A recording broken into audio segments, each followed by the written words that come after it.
Welcome back to the Fanspeak Network and another episode of Sibling Showdown. I'm with my brother, and every Thursday we draft a live big board, maybe two. We'll do so in just 1 minute.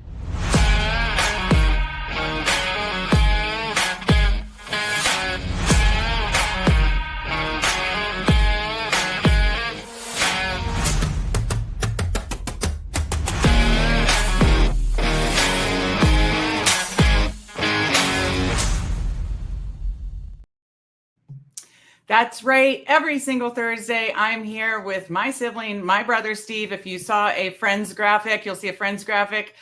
We are the Monica and Ross of the best ball community. Hopefully, I am controlling, bossy, and competitive. And Steve is, a sports nerd, not a dinosaur nerd. So together we draft. It says Sibling Showdown. We actually draft together if you haven't watched before, but we definitely have some showdown over some picks. So we're going to be getting in the big board streets in a minute. Just need to say hi to some folks, and then we will talk a little rookies though first, because that's what each time we come on here, we like to have a quick little chat and then jump into the rooms. But our guy Frank, King of Kings, just watching tonight. Good luck, everyone. Always tough to draft against you, Frank, but always good to see you. So I love to see you in here, and always good to see our guy Steve in WC. Good evening. We got Mike Rob, Dexter, and TD. I never watched that show. I'll stick with the Friends, the late shows. But always good to see Mike Rob in here. We got DJ Quill in here. Love it. And when I catch you all live, that's awesome. We will love to see you in here. If you want to get in a draft with us, we'll be getting in a draft, a big board in 5 to 10 minutes.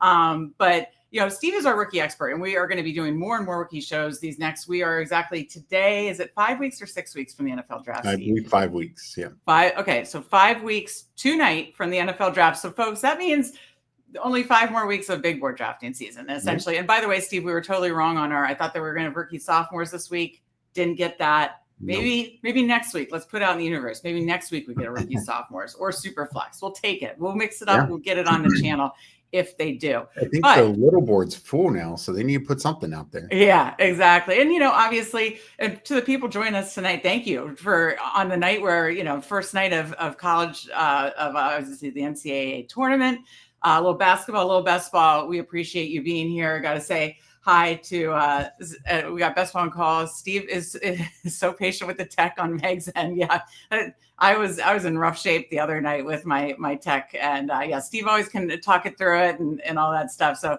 yes, he's patient like Ross too. But good to see you, best ball on call. Omega King, GM, go McNeese. Yeah, big upset. Always good to see, and saying hi to the folks in chat.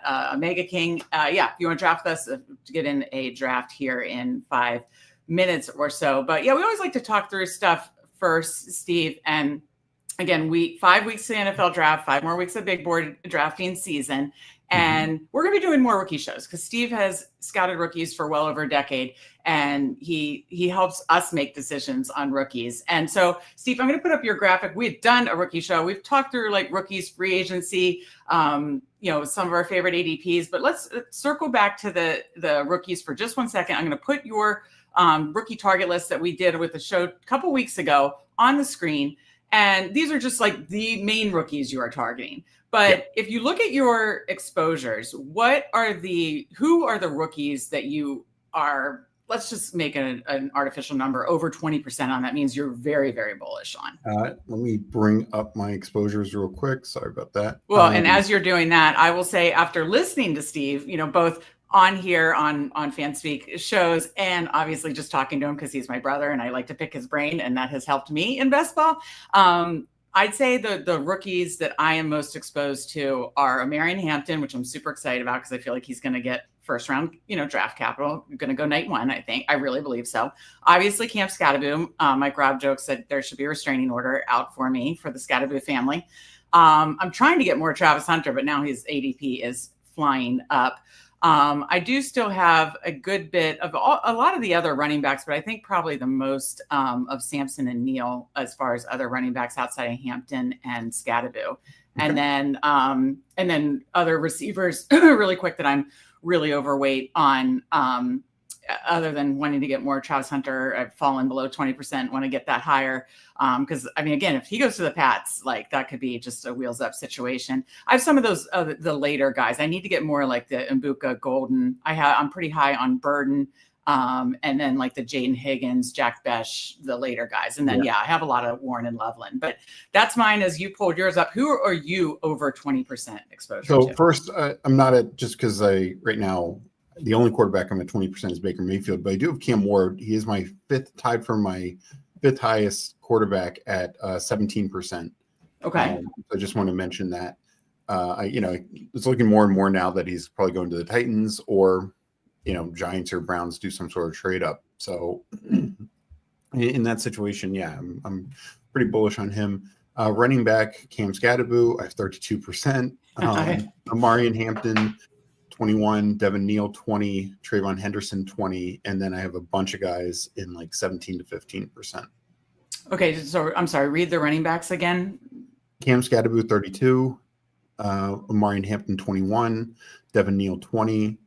And Trayvon Henderson, 20. And then I have a bunch of guys, Harvey, Caleb Johnson, Giddens, Sampson in the 17 to 15%. Okay, gotcha. And then how about receivers? Receiver, Betch, 28%, Burden, 27%, McMillan, 21%, Knoll and Harris, 20%, Golden, 19%. Nice. So definitely high on a lot of these rookies. And I'm sorry, where are you on Travis Hunter right now? Hunter's fallen. It's 16%. Yeah, I was like 25%. Now I'm down to like, I'm not sure, probably around 18%, somewhere around there. So I'm trying to get over 22, but it's harder now because he's going up. And then tight end, Steve. Tyler Warren, 21%. Loveland, 17%. Arroyo and Taylor, 15%, and Fannin, 12%. Okay, I like it. Let me go back to the chat. And we got Off the Schneid, always good to see, and always love checking out his channel. So be sure to check out his channel as well. And then Stephen WC says, never thought I would watch an NFL draft in March instead of, who would have thought an NFL draft show and a basketball show instead of the NCAA tournament? That's awesome, Stephen. Love to see it. Steve, specific question for you before we bring over Underdog. What are your thoughts on Damian Martinez? What round do you think he goes in? I'm a pretty decent fan. I'd have to look. I'm definitely over 10. I'm about 10% on him. Okay. I think now, and I think he's probably a fourth rounder. Okay. Very much an early down running back between tackles, mainly running back. But he could really get there, especially if it's a nice landing spot with touchdowns. Not going to do much in the passing game. And I do think he's at his best when he's paired with a good passing down back. But I think he's a good, solid back. He could be a solid starter in this league. I mean, I don't think he's going to be, dynamic or like league breaking or anything like that. But I think he's capable of being a good solid starting 2-down running back. Okay. No, I need to get more of some of those late guys that you like, him being one of them. So that's a great question by DJ Quill. Okay. So I think I'm going to pull it up on my phone. If anybody wants to join us, we will be getting in a big board draft. I'm going to pull it up on my phone, and we have, let's see, likes right now. We have 12 likes. If we hit 25 likes, which is less than we've asked for the last couple of weeks, because we know the NCAA tournament's on, we get it. And we know there's a lot of other basketball shows out there too. But if you want to do this draft with us or possibly another draft with us, help us get to 25 likes. Hit that like button on your way in. Hit the retweet button on Twitter. Let people know that we are drafting big boards, and 25 likes, we will do a second draft. Okay, so let me pull up here, and then I will actually peek in the room first to make sure, see where we are at, and then I'll let either count it down or let you guys know. So let me take a quick look here. Okay, there's 9 more. So go ahead. If you would like to join this draft with us, I have entered it. There is 9 more to start. I'm going to pull it up over here as active drafts, but get in with us to draft with us. We always appreciate it. So it's filling now, still waiting on 7. So as you do that, I wanted to talk about a couple rookie things. Yeah. couple By the things. way, I had to laugh about Mike Robb's comment. The guys were, by the way, 15 likes. If you see at the bottom, 15 more subs to 500. We're at 485. 15 more subs to 500. Once we get 500, big 500 giveaway. The guys last night were willing to show chest hair and unbuttons for subs. So that's where I think this came from. So Mike Robb, I love it. But the guys are willing to do whatever. So go ahead, Steve. We are seeing much more steam after a while around the combine of Shedeur Sanders is falling. It's looking more and more like he could go 2 or 3. Yeah. And That's a great point. So I think, I'm for a while there, I kind of paused drafting him a little bit, but now I'm going to draft him again, particularly if he does go to the Browns. Look, if he's only competing with Kenny Pickett and maybe Carson Wentz, wheels up for Shedeur Sanders in that situation. Yeah, no, I should probably start investing a little there as well. And so, we'll have to see how it breaks out, but I do think it's more likely that he ends up taking in one of those spots, just positional need. And look, those teams are striking out on their top choices. This is a fall to the Kirk Cousins situation. I do think that's part of it. And so just something to keep in mind. And then the other thing, and we'll talk about it, but one really interesting thing I've noted is we start to see a closer movement in Trey Harris and Jalen Higgins, but mainly it's more Higgins moving up than Harris moving down. Yeah. These are likely, if you're counting Travis Hunter as a receiver, these are likely the 6th and 7th receivers in the class, and both could go within the first 5-6 picks in the second round, maybe one of which even sneaks into the first round. So that's just interesting that you still are getting a couple round discount on Higgins. So he is definitely moving up. But also you're getting a multi-round discount over the late first rounders like Burden, like Mbuka, who some analysts, continuously project them out of the first round. We'll see. I think receivers just too big of a need for that to be the case, but just something to keep an eye on. And then the other thing is the other potential second round receivers, Noel and Betch, Royals, all likely second rounders, or early third at worst, are really, we saw Noel have some movement up after the combine, but not a ton. And so they're kind of stuck in that like 170 to 200 range. Right. And so just some interesting ways to play the draft. Yeah, no, absolutely. And I think there's also guys that you spoke on the rookies, which is very key, but there's also some guys that just like, I'm trying to catch up, free agency guys, and I'm trying to catch up with, like Justin Fields. I wasn't taking much because I didn't know his situation. Now I am. Jordan Mason, obviously now with the Vikings, like that that's like a real thing too. Okay. So we are about to start 30 seconds until the draft. Let me pull up the board here and see who is in with us and see where we're at. So let me pull up this board. Okay. We're at the 12 turn. And I know, okay, so we got our guy, Joe Pano at the 4 spot. I recognize B Spurf. If you are in here, let us know. I recognize Pretty Ricky, and of course our guy, Omega King and Losimo. So yeah, definitely Joe Pano at 4, and Omega King at 10, Losimo 11, and we are at the 12-13 turn. So, like that. And, if you are in the draft with us and I did not see your name, please put it in the chat. Again, also as we're drafting, now that the draft is underway, and it is kind of nicer to be from a streaming standpoint at the turn, so you can kind of focus on other things in between. If there are any other rookie specific questions for Steve, drop that in the chat as well. And yeah, hit that like button. So maybe we can do a second one. All right. Oh, I haven't done I saw the private chat, Steve, and I haven't done the one. You have the best poker face ever. Yeah. I mean, it would be is it to do something different that we typically do? Is that part of the exercise? That's part of it, and I'll talk about it if we get to it. I mean, what are we doing here? I mean, my poker face is terrible. Not good. Okay.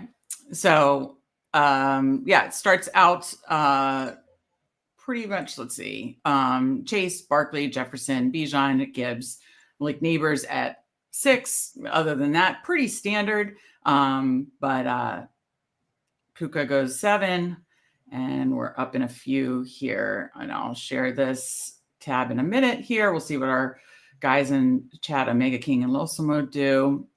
Lamb at 8. That's always nice. I think when Lamb falls that far, that's an awesome spot. Okay, so let me bring this over, and you can why don't you can start to talk through. Okay, we are on the clock, so definitely want more. Genty, as you can see, and I'll talk about best ball overlay in a minute. 9%, because obviously he goes so early. Now, Steve, I will say, do you want to do the Brock Bowers thing? You mentioned it. Yeah. Is that what you'd like to do, or do you want to do double running No, back? I get Brock Bowers. Can I ask why? Well, one, I love double. I don't think you have much Brock Bowers, and we haven't done a lot of lead tight end. No. So I think that's one thing. But there's also an outcome where this is a team stack of Genty to the Raiders and Bowers. That is very, very, very good point. Yep. I don't know if I've even thought about that, actually, now that you say that. But I do think, the other interesting thing is Bowers should be treated like a receiver. I mean, that's what he is. And until the Raiders add another top weapon, he's almost assuredly going to be their leading target getter and probably their leading touchdown receiver as well. So, and he's got, he got an upgrade at quarterback in Geno. I've talked about before, the difference between him and McBride is McBride has tougher competition with Marvin Harrison Jr. potentially being better in year 2. And there's no upgrade at quarterback. Kyler's Kyler. Yeah. Bowers has seen a massive upgrade and not having Devontae Adams for the first 5 weeks or whatever it was. So, and just going into his year 2 where tight ends typically break out. So I'm just a big fan of Bowers. I'm trying to get a little bit more of them. And you kind of need to be at the back end there to get them. And so, this is just an opportunity to do that. And I like the idea we can take a tight end here and then we can just sit until whether we take 1 more or 2 more, we can probably just sit, for quite some time.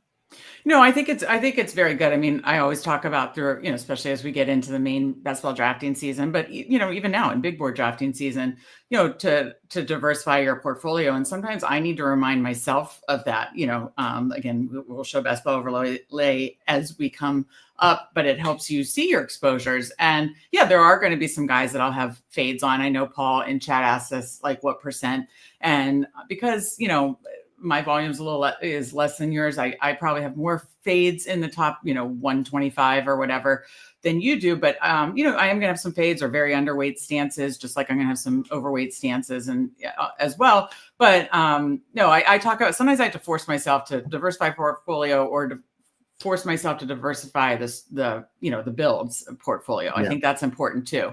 Because actually what's funny is we are going to be taping, Steve and I, after this, are going to be taping a tight end show, like mid to late round tight ends, because we do that so often. And so because we do that so often, it is good to mix it up, mix up our strategy portfolio, get the, Bowers and McBride's some too. I will say, I think it's probably for me, Steve, probably an issue of like, what's worked. You kind of always lean in what's worked for you, and for me, the elite tight end, I did, what Kelsey a couple years ago used to be heavy on that and take that more. And certainly have done some other elite tight end builds. It's just never worked for me in best ball. And I know it can, but for me, and I've had some Kittle teams where you get like the 5th, 6th round, that kind of stuff. But what has worked for me, where I've had finals and high finishes and profitable best ball kind of exposures is my mid to late round tight end build. So I think I lean into that. But with that said, I do need to diversify the portfolio more. Go ahead. What were you going to say, Steve?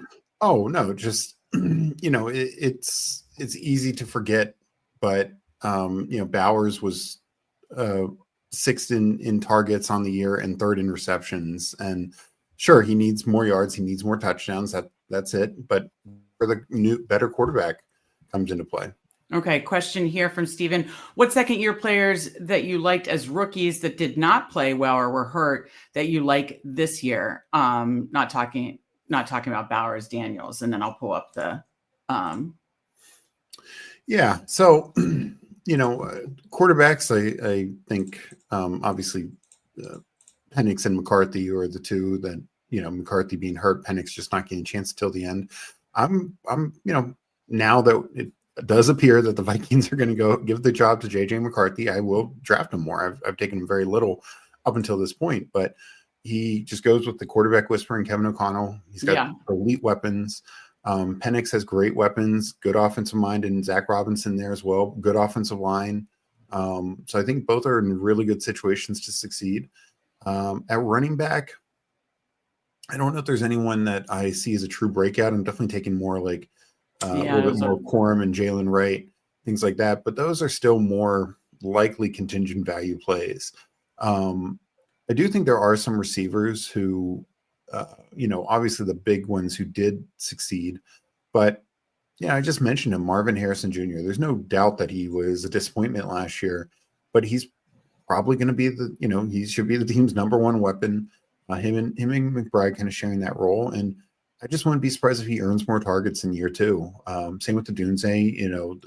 As of now, they've not replaced Keenan Allen. We're on the clock and then finished. Marvin Harrison went 30. We're on the clock at 37, 38. Josh Allen fell there. Do you want to take? I like Allen. Let's do Allen. Yeah, let's do that. I mean, I definitely want to mix in. He's the elite quarterback that I have the most of, but and then there's Worthy. We're not going to take Jaden back to back. Devonta Smith, JMO. Okay, I figured you, and I have tons of JMO. I need to get some more Devonta Smith, but and that's what this helps. Before you get back to your question, as you can see, Best Ball Overlay, use code Fanspeak for $10 off a month, and it helps you just see your exposures. Not only do you see percentages, but dollar amounts, and then as we build out the team, it'll show Buffalo stacks and stuff like that, and then once the schedule's released, then it'll also show like playoff correlations. And let me refresh this because it also shows it has a combination tool that's really, really efficient too. When you can see there it goes, your first couple picks. So Josh Allen right here, I bring it up. Okay, who do I have him combine the most with? Well, of course, Cam Scatterbo, because I have Cam Scatterbo a ton. But I have 60% Jaden Higgins on my Josh Allen teams, 40% Roma Dunze. It just kind of helps you mix up your portfolio a little bit and balance your portfolio in your combination. So it really helps on just overall portfolio management, combinations, obviously stacking, and then, when we get into playoff stacking and that kind of stuff. So, yeah. Okay. So we start 1-1-1-1, which is very different for us. We don't usually do that because we don't usually do as much elite tight end. So I like this to mix it up. Josh Allen, Ashton Genty, Xavier Worthy, and Brock Bowers. Definitely got a little AFC West correlation there as well. Let me bring over the board and then we can answer. I know Frank in the chat. Did you finish answering that question, Steve? I mentioned Harrison and Dunze, obviously the two guys in the top 10, receivers in the top 10. But I'm not as high in Leggett, but there is going to be opportunity there. I think Parasol, it's wheels up with Debo gone. He is the true one-to-one replacement for Debo. And if Ayuk's on the way out also, it's even better. And they're likely just to throw the ball more. And then, look, it wasn't a great rookie year, but Keon Coleman, he still is going to have good opportunity. It's Shakir's kind of the number one. He's competing with Josh Palmer. Like, there's not a ton there. If he shows growth in year two, which a lot of guys typically do, he should have opportunity. He was banged up. He missed a couple games last year. So we'll have to see, it's definitely taking him a little now, not a ton. And then we'll see I don't think they draft anyone, but obviously that would change things. Okay, let's answer our guy Frank's question. Did you guys watch Big 12 Pro Day today? And did you think anyone helped their draft stock today? So that's obviously a question for you. Yeah, I've not watched it yet. I've seen a couple tweets about it, but I don't want to comment too much without watching it some myself and just kind of digging into it a bit more. No, that's good. And these are great questions. So keep firing any questions you want in the chat. It's nice at the turn. We have a little more time. 111, someone's feeling feisty tonight. This is different for us, Mike Rob. Very different for us. And it's good. Again, got to mix up and diversify that strategy portfolio as well. So we'll be coming back up here. Let's see, at 60, 61 at the 5-6 turn. And of course, we got Omega King before us. And Losimo, you'll have to let us know if you are in chat or not, because we will quickly review the teams after, and then potentially do another draft. Let me see if okay, so we're at 15 likes, need 10 more. After this pick, Steve, I'll tweet, that 10 more and we'll do a second draft. Anything surprising on the board to you, Steve? Jaden fell all the way to 44. You see, and then Josh Allen, fell to us at 36.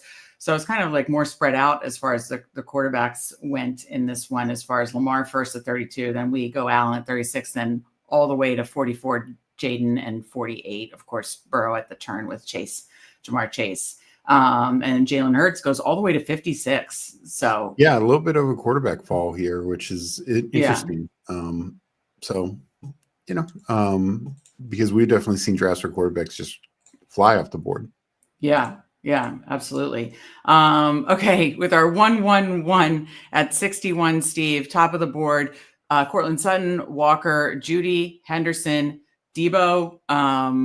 He's another person I'd like to get a little more of, but it's up to you. I would do Sutton and Henderson. Why Sutton and Henderson? Just out of curiosity. Look, I know two rookies at the top. Some people question, but I think Henderson's just an elite fun play, and Sutton is safe, and I think he's also very likely to be the Broncos' number one receiver. That should be one of the best. Did you want to do, you feel like Henderson over Walker, even though since we have a rookie, did you want to go Kenneth Walker, or do you want to do Henderson? I have about the same exposure. I have a little less Walker. Yeah. I mean, if you really wanted to go Walker, I just know we did him in the draft the other night. So. Okay. Yeah, no, that's good to mix it up. And then I was going to throw out Debo, but it's right around his ADP, so I'm fine getting running back receiver there. So I like Debo at cost with Daniels. I mean, otherwise, like these other receivers, Sutton has for sure a higher ceiling than Debo. So I mean, if we had Jaden, that's a different story, obviously. But right. Okay, Losimo is here. Good to see you. Thank you so much for joining us in draft and in chat. We appreciate it. It looks like Pretty Ricky must have sniped Omega King. Let me check that out. So Pretty Ricky did Omega King has BTJ, Jonathan Taylor, Devontae Adams, Devontae Smith. He got late, and then Pretty Ricky got Jalen Hurts at 56. So Omega King was 2 away to getting Devonta Smith with Jalen Hurts.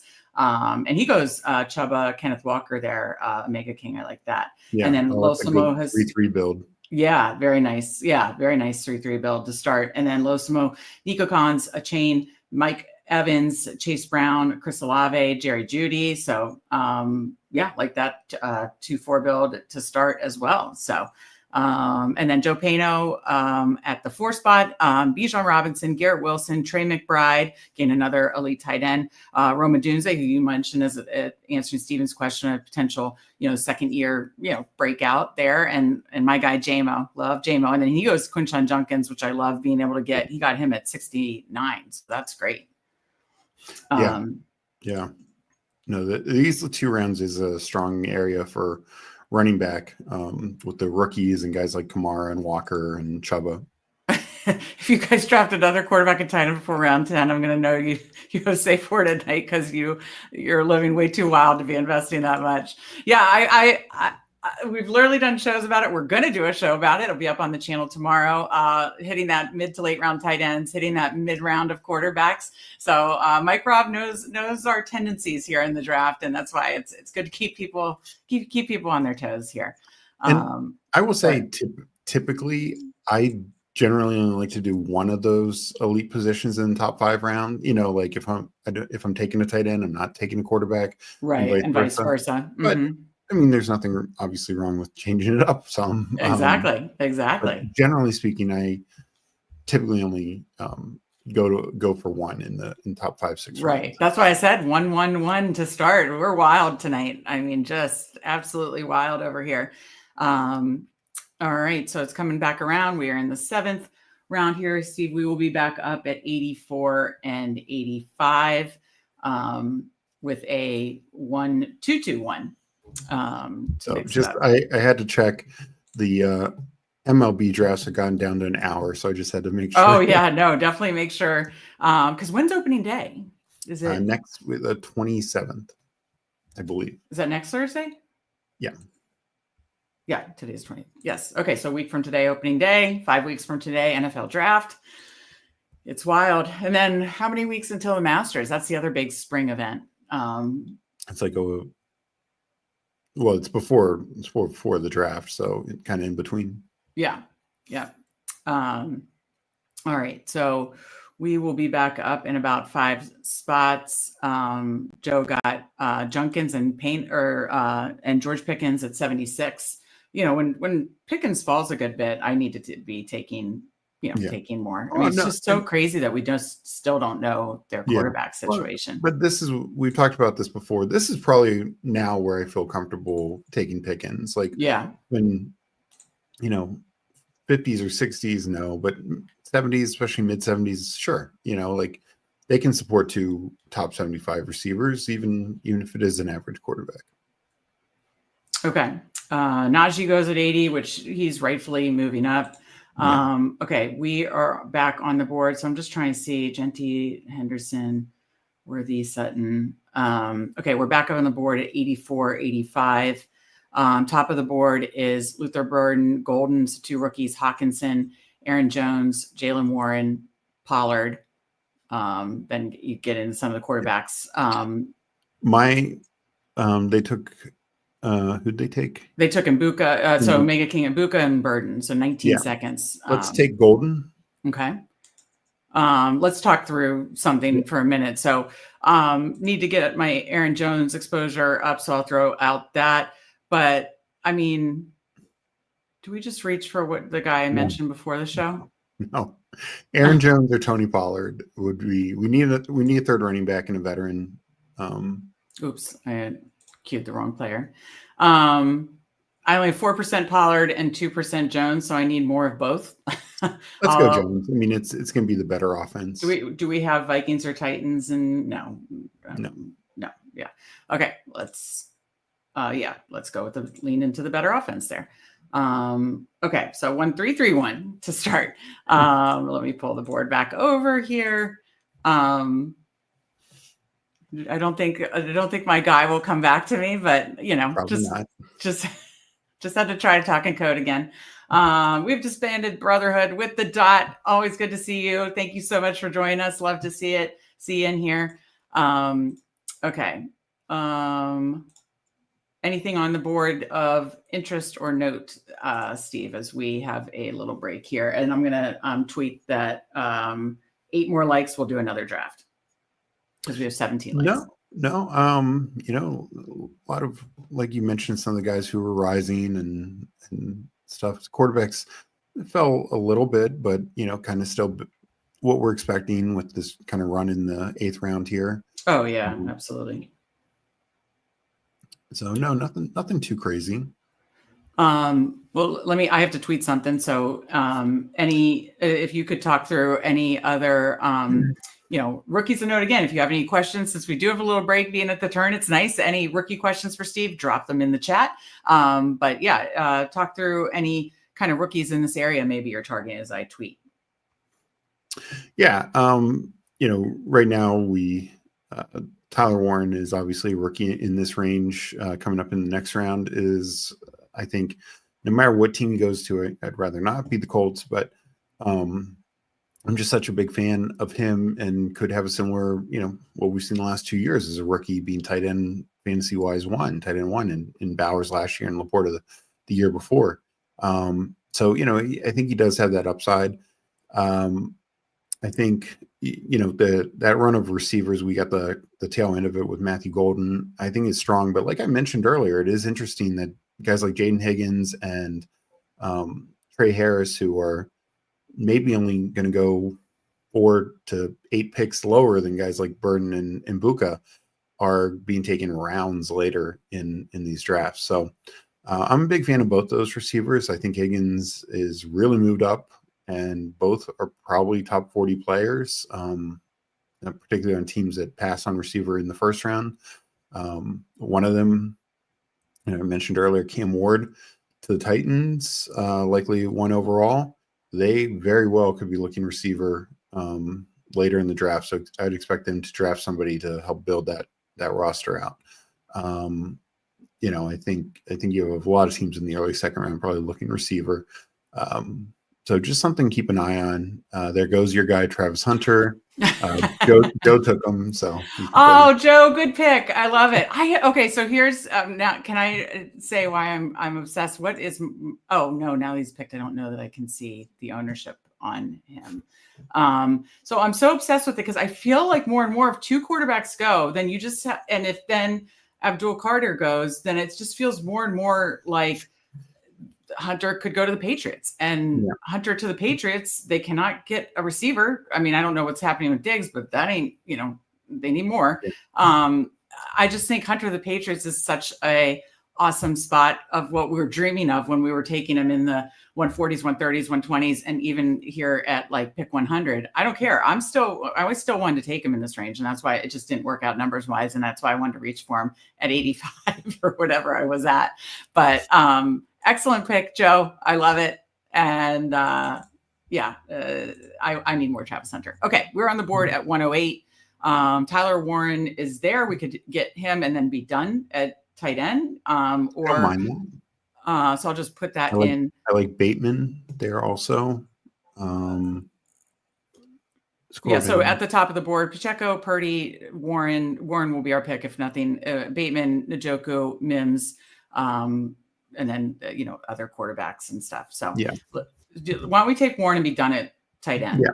We rarely do something like this, so let's do that. And then setting up other potential stacks. I guess it would be Geno later. Is there anything else that you wanted to take? We really don't have anything else built out now. I mean, we're not going to take Mims with already having Sutton. And we don't have we don't have Nick. So you want to just go ahead and take Bateman then? Yeah. I think Bateman. I know they signed DeAndre Hopkins, but I don't think that changes Bateman's outlook. I actually think it hurts Flowers the most. Why do you think that? Just talk it through. I think Bateman's biggest thing is he needs to stay healthy, but he's the vertical threat. Hopkins isn't challenging in that regard. Some of the underneath stuff, the middle of the field stuff that Flowers really excels at, if Hopkins, shakes off any rust and looks good, like he could eat into that a little bit. So, and just another, Flowers was thin on touchdowns as it was. Hopkins is just another better red zone weapon than him, where Bateman's still a good red zone weapon in his own right. And of course is a deep threat guy, so he can get touchdowns that way. Okay. We do have a good question from Omega King. Dart first round, smoke or real? Disbanded Brotherhood says it's legit. Sounds legit to me. Your thoughts? Yeah. I think he probably ends up going in the first round. I saw Mel Kiper had him at 9. I don't think it's that. But I think it's either like the Steelers at 21 or what's more likely, let's say the Giants don't get a quarterback, they trade back in. Somebody else trades back into the first round. Right. So not many teams obviously at the back half of the first round need one, but we've seen this before. Obviously Lamar, Ravens traded back in for Lamar, or maybe they traded back, but they did not have the 32nd overall pick when they took him. And, I think that's probably the most likely outcome that Dart does end up as a first rounder, and also just because that 5th year option is so key. I mean, we've seen, like the market for quarterbacks, Darnold after 1 year, Geno after 1 year producing, after 10 years of not producing, gets paid. Baker gets paid, and it's worth it for some of these guys. Baker is worth every dollar of that. Yeah. But it's just, that money is there. Justin Fields has just struggled for his entire career, and granted, they didn't want the 5th-year option, but that's the point, is you can get out of that 5th-year option like the Bears did. And the value is, if he was good enough, that 5th-year option, you're saving money, and that's money you can put towards other positions. Yeah, I need to point out, Omega King made a great point. The 8, especially sometimes starting 7, and both Mahomes and Goff go in 7th round, but really starts like 8th through 12th round. Massive quarterback run. Really, especially when I don't do an elite quarterback, is my favorite area to target quarterbacks. Mm-hmm. And while no quarterbacks actually went in the 9th round, 5 in a row: Herbert, May, Love, I read it backwards, but Lawrence, Purdy, Love, May, Herbert, 5 in a row in round 10, and then Michael Penix around the turn. And by the way, our guy Joe Pano, Travis Hunter, Drake May, then he gets Justin Fields. I mean, he's having a draft. I love it. Because, hey, I mean, again, if it works out that Travis Hunter, he could be May's top weapon. I mean, I absolutely love the drafts Joe's having. I'm jealous. I want all of his players. And I was actually going to suggest Fields when we came back up, if he lasted. That would have been a good, he's getting into this 11th, 12th range, and so I need to, because I need to get more. Because do you feel like it's going to keep going up? Where do you think it's going to settle?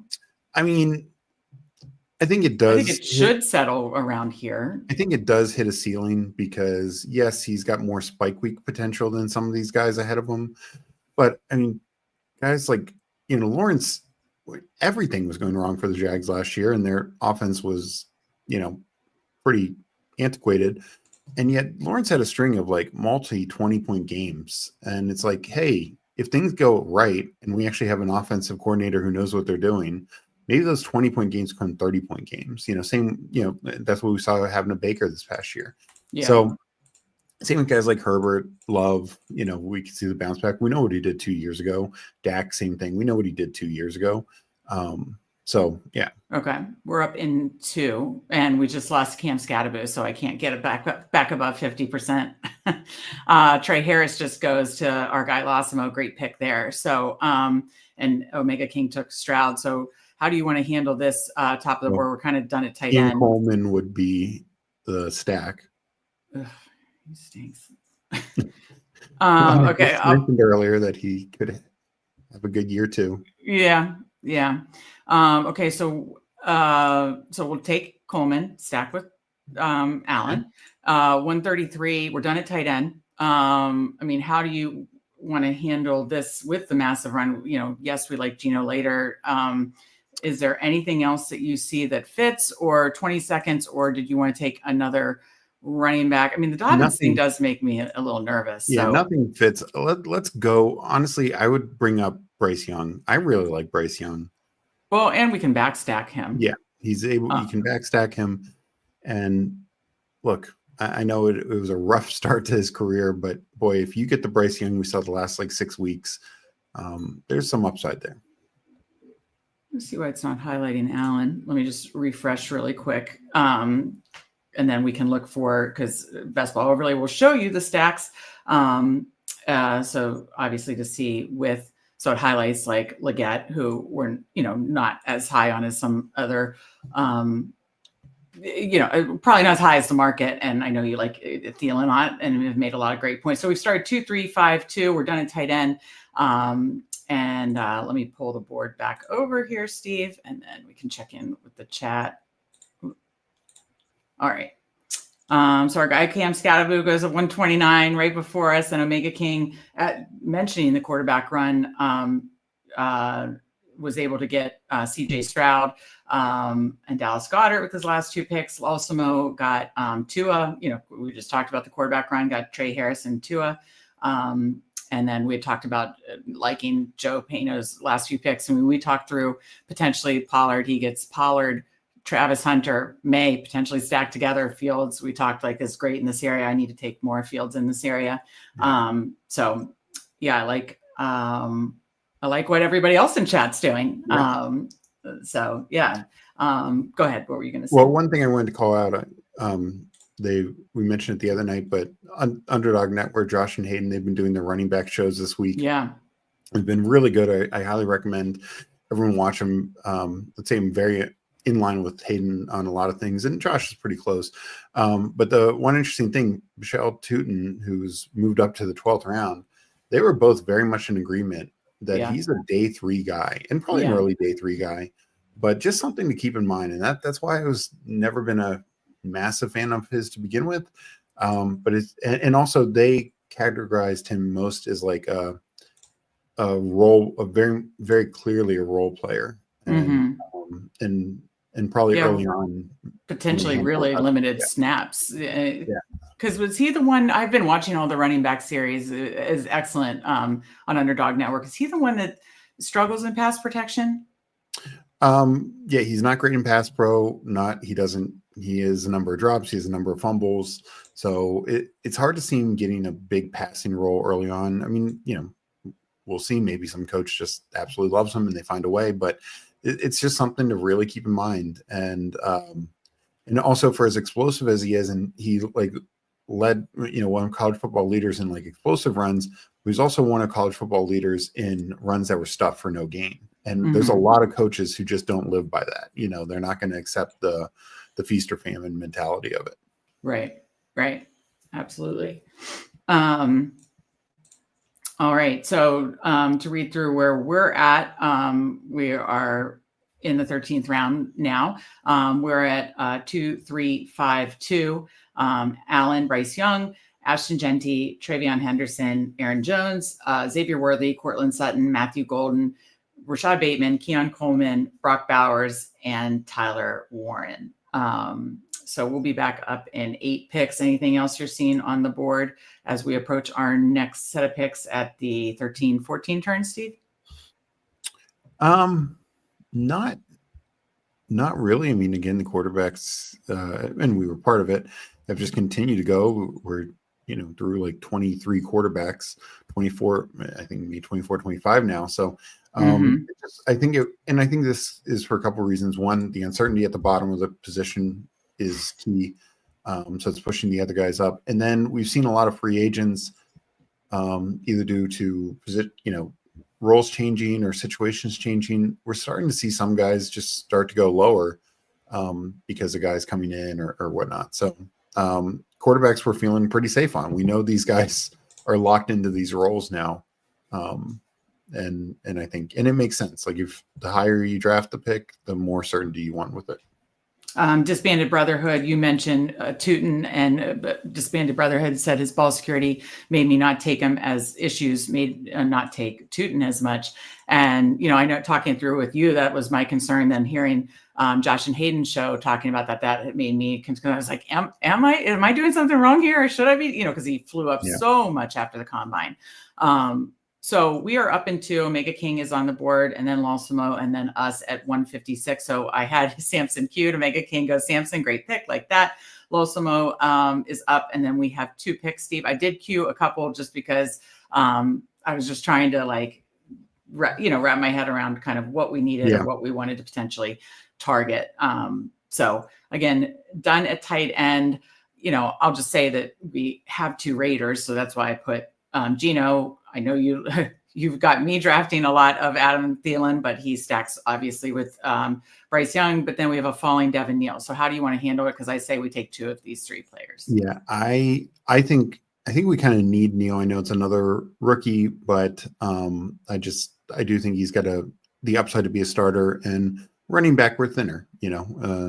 It'll be 3 rookies and Aaron Jones. So I agree with the Devin Neal call. By the way, they just featured him on the channel. I just watched that last night, and said exactly what you said, that coaches are going to love him. Okay, so now I'm fine with either of these picks. I mean, it's gain or stack with Carolina, which is kind of like the last guy to really stack with, and then or Gino to stack with Bowers. So either way, we're getting a stack.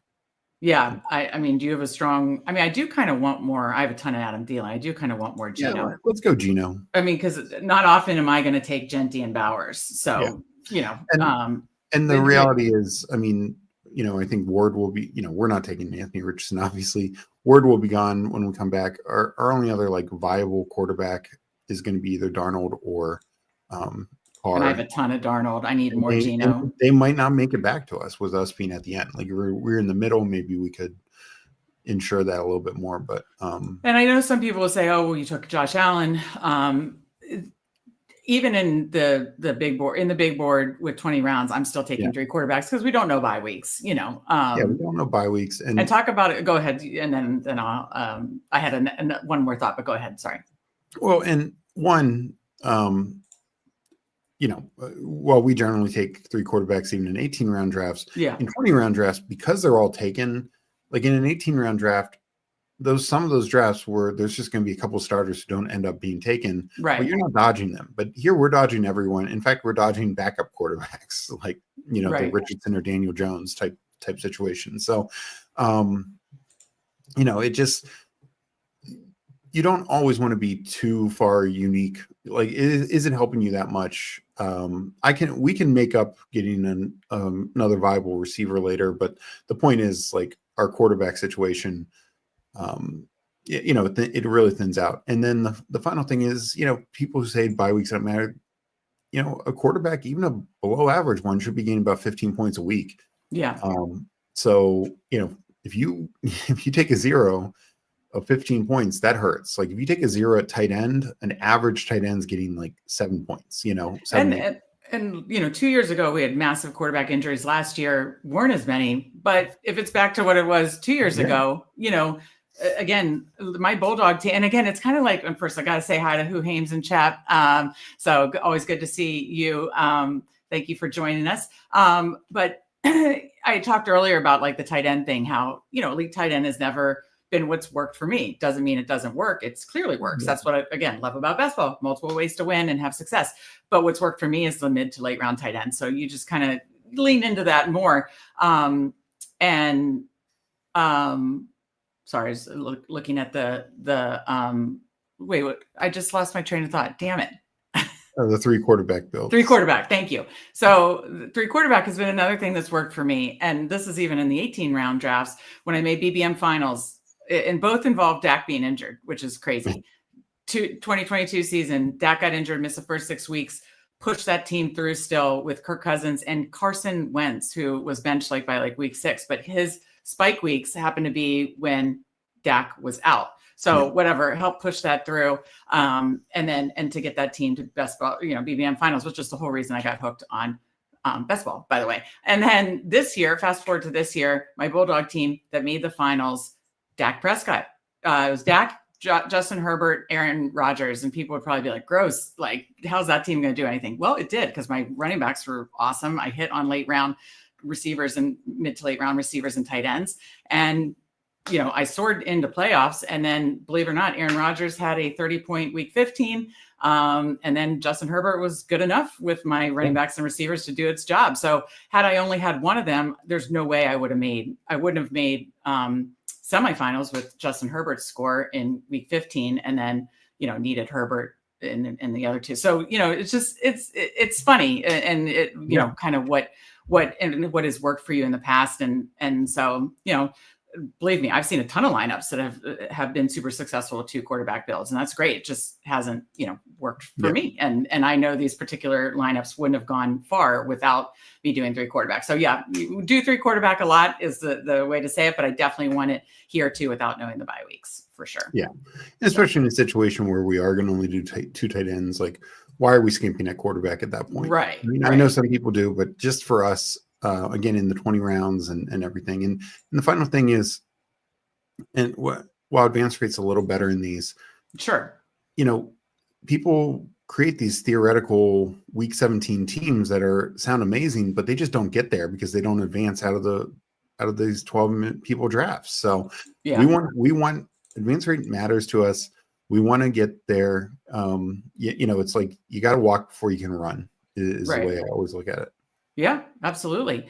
Just to be in a brotherhood, I'm guessing this was to me forgetting what the hell I was talking about, because I totally blanked out. Good to have my brother here with me to help me remember what the hell I was talking about. We're on the clock. We're only looking receivers and running backs here, so I'll highlight both. Don't love it. Scroll down. Yeah, this could be a scroll situation. What about Jalen Noel? Yeah, let's take Jalen Noel. I like that a lot. mean, unless you want to do another, I just don't believe in overstacking Buffalo because it's spread out so much. And then what else are you considering here? Because we need, we just have 4 running backs. Okay, so we take Noel. We have 6. Do you want to take Martinez? Let's do Martinez. We just talked about it. Yeah. And I have none. This is what Best Ball Overlay. And that's another rookie, but honestly, the vet's there. We took Austin Eckler the other night. Yeah. The other competition there is Ollie Gordon, Nick Chubb, who knows when he'll get signed and where he'll go. There just wasn't a ton there. Yeah, no, I haven't taken much Eckler at all, and you kind of had to push me towards that the other night because I just think Washington could take a running back fairly early, so I've been kind of hesitant on that. Okay, so we have a 3-5-6-2. We're done at quarterback and done at tight end because we have Josh Allen, Bryce Young, Geno Smith, Ashton Genty, Travion Henderson, Aaron Jones, Devin Neal, Damian Martinez. Yes, this is the rookie running back team, but I do have a fun comment speaking of seeing what's worked for other people. Xavier Worthy, Cortland Sutton, Matthew Golden, Rashad Bateman, Keon Coleman, obviously stacked, Jalen Noel, and then Brock Bowers, Ashton Genty are stacked with Geno and Tyler Warren. So how would you say this would be like a 3-7-8-2 most likely, Steve? Yeah, I think so. Since we have so many rookie running backs. Yeah, I think our receivers are stronger. Because our receivers, honestly, you could make a case for either. I wouldn't say I feel super strong about our receiver. I mean, I like Worthy and Sutton, but then we have a couple rookies in Golden and Noel and Bateman and Coleman. Coleman's correlated. Actually, maybe we just hope we hit. What I was going to say about seeing what works, and again, love that you can see multiple ways to have success in best ball. Is it was the guy that won Big Board, right? That had 10 rookies. 10 rookies. We've talked about this on this show before. And I know I've had conversations on Twitter about it, obviously seeing your team finish 4th. And so, having the sweat, our best ball final sweat, I knew what you were sweating. And, this 10 rookie team comes up and wins Big Board. And the rookie running backs that he had, only one hit. And he had at least 3 of them at least. He had 3. Okay. Because it was anchored by Jonathan Taylor, who you had as well. Again, you finished 4th in this first place line at 10 rookies. He had anchored by Jonathan Taylor, but then he hit on Bucky Irving, but he, obviously didn't get much out of Ray Davis. And do you remember his third? Blake Corum also. Yeah, it was either Corum. I was going to say it was Corum. Or it might have been Benson. It was Corum or Benson, but he didn't get really much out of his other 2 rookies. So, it's a situation where we're kind of throwing okay, we're super bullish on the rookie running back position. We just need a couple of these guys to hit. We don't need, if all of them hit, great. But we're not saying that all of them are going to hit, but we just need a couple of them to hit. So I go back and forth. I'm kind of thinking maybe we do need a little more at receiver, even though we usually build for, 3 running backs to hit the flex and that kind of stuff and value in the running back position. I don't know. Receivers feel kind of weak to me too. Yeah, we can just hammer receiver. I'm good with that. I think and get one more running back. So we have, let's see, picks at 4 more picks. Next being at 204, 205, and then the next turn for 2 more. So I would say a running back and 3 receivers in no particular order. So and there's a lot of dart throw receivers. I mean, there's a few dart throw running backs that you can get in round 20, but honestly, I like going into round 20 with needing a receiver or a tight end. There's just better upside dart throws, just to maybe a couple spike weeks. Because some of the running backs getting taken in that 19-20 round, they could end up buried, just totally buried, or cut from their teams. If you are watching, we just need 6 more likes. 6 more likes, we'll do another draft. If not, we got to stick to our guns. I understand an NCAA tournament tonight, but 6 more likes, we will do another big board draft. I had to check in on that at the little break there. And I can see, at least from what StreamYard is telling me, I think a good amount of people are watching on Twitter. If you're watching on Twitter, come over to YouTube, hit that like button, join us in the YouTube chat, ask Steve any rookie questions, because we do have kind of a nice little break being at the turn there.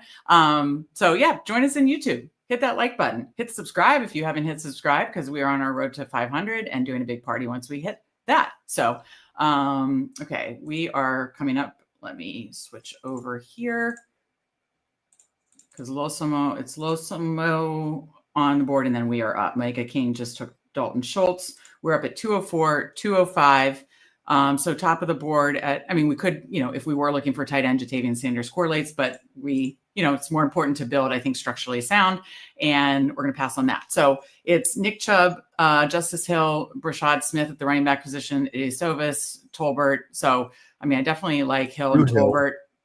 Okay. Yeah, I think it's important to get that. Let's look at some other receivers before we decide solely on Tolbert. Franklin, Michael Wilson, Mike Williams, Gabe Davis, Slayton. I probably lean Slayton over Tolbert because I think the Cowboys are taking a receiver probably in the first round. So then Tolbert. And I have I don't love the Giant, but maybe they get something, whether it's Russell Wilson or one of the rookies or something. We get James Winston wheels up for. That's true. That's true. That is a great point. Because I definitely had more Tolbert than Slayton. So I'm glad that we did that, especially since we feel a little weak at receiver. Okay. So we just have 2 more picks. Let's see what other people in chat have been doing with the last few, their last few picks. So just at this recent, rounds, let's see, we just made our round 18 picks. And so in the last few rounds, Omega King got Derek Carr, Dontavian Wicks, Dalton Schultz, Jackson Dart, who we talked about earlier in the show, more likely to get some first round capital, hopefully gets a landing spot where maybe he can start. And then Losamo, you talked about Cam Ward, likely it's like minus whatever, I don't know, heavy favorite to go number 1, obviously, and start all year. So like that, Cam Ward, Cedric Tillman, who I know you like a lot, Elik Iomanor, he got Jatavian Sanders and Tyler Higbee. And then our guy Joe Pano, last few picks, he had gotten Matthew Stafford as a third quarterback, DJ Giddens, who I know you like a lot, Hunter Henry paired with Drake May, Xavier Restrepo, who I need to get more of, and Ollie Gordon. So yeah, like what everybody else is doing in chat. Yeah. Yep. No. And I think I've taken Jackson Dart one time. I'll probably take him a little bit more now that it is looking like he'll be around 1 pick. I do think you're probably looking more like the, kind of like Drake. He's probably not going to start all year, kind of like a Drake May situation where somebody's in there for the first, 5-6 weeks. But see, this tight end, bully tight end, robust quarterback. No, this tight end situation, I'm nervous, Steve. I don't love this team as much. Well, watch it do awesome. But I think we have tight end points possible. We have outcomes of having tight end 1 and 2 on our team. I know.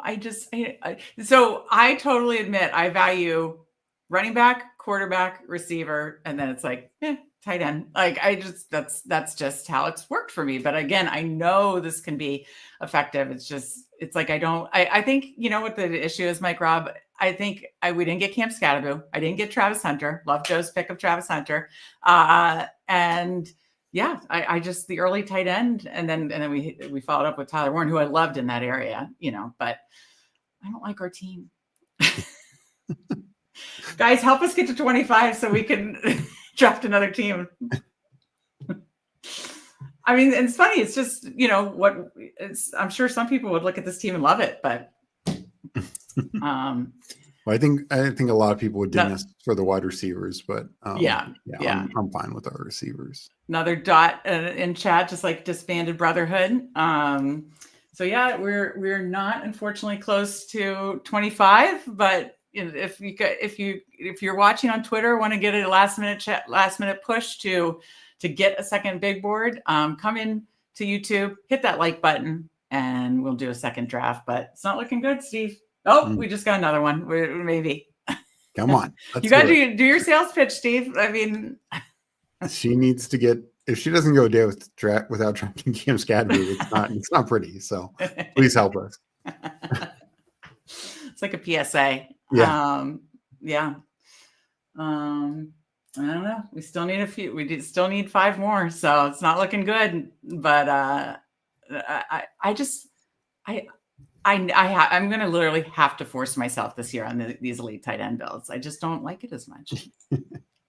Well, I do think, when you do it, and even in 20 rounds, to only do 2, like it, I think that makes which we sense did. for, I'm glad we did that for sure. and I think Warren, just because the upside, but honestly, if we'd waited a couple more rounds and our second tight end was like Kate Otten or Pat Firemuth, I would have been just fine with that as well, and still only doing 2. So I think that's generally the way to do it. Okay, so we are coming up. Last 2 picks: 228, 229, 3672. I think with Game Justice Hill, I feel fine just going 2 receivers here. So I'm just gonna look at that. Hey, you want to go heavy Raiders? It's definitely got some spike week potential. I don't know. I know you've said Savion Williams could play that Cordell Patterson role. Marquez Stanley, and I don't have any of him, and he does have spike week potential as a 20th round pick. Demarcus Robinson. I'm just throwing out names here. So if you got anybody else, let's take Tucker for the first one, and then we'll have one more. Am I missing anybody that you like? I mean, Gabe Davis is the same sort of argument, like 20th round spike week guy. Nick Westbrook-Ikhine only caught touchdowns last year, so okay. Well, then 20 seconds you pick from this list because I have no leans at all. Let's go. Let's do MVS. What do you think? Or I just said you could pick, and then I was like, wait, I have no MVS, and he's like, let's do MVS. You don't have any. He is a spike week guy. Darnold was a very good deep ball thrower last year. Yeah, absolutely. All right, so I'm sharing the board, and then we'll check out the teams of the 3 other people in with us. Need 4 more likes.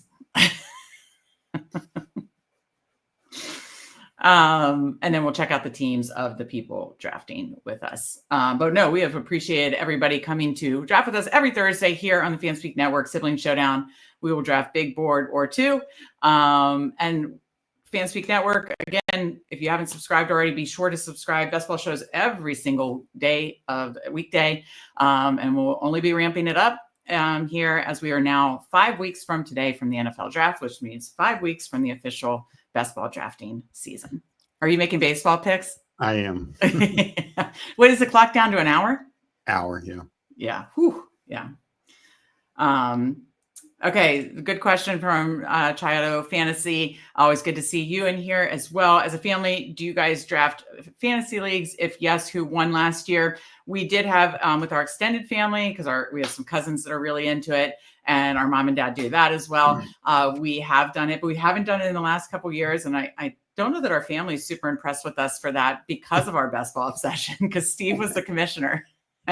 And our cousins would ask, oh, we're setting up the family fantasy league, and best ball kind of took priority.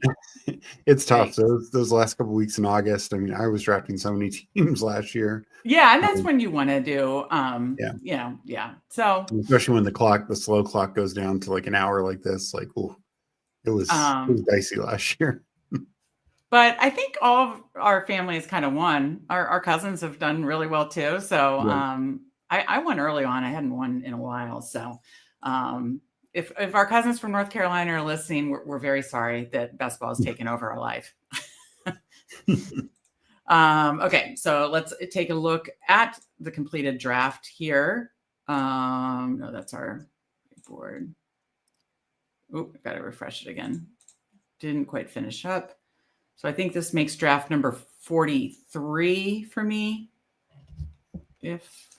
Yes, 43 completed now for me. I'll probably have, again, if rookies and sophomores and Superflex comes, I'll probably get down more, but I'll probably get somewhere between 60, 75.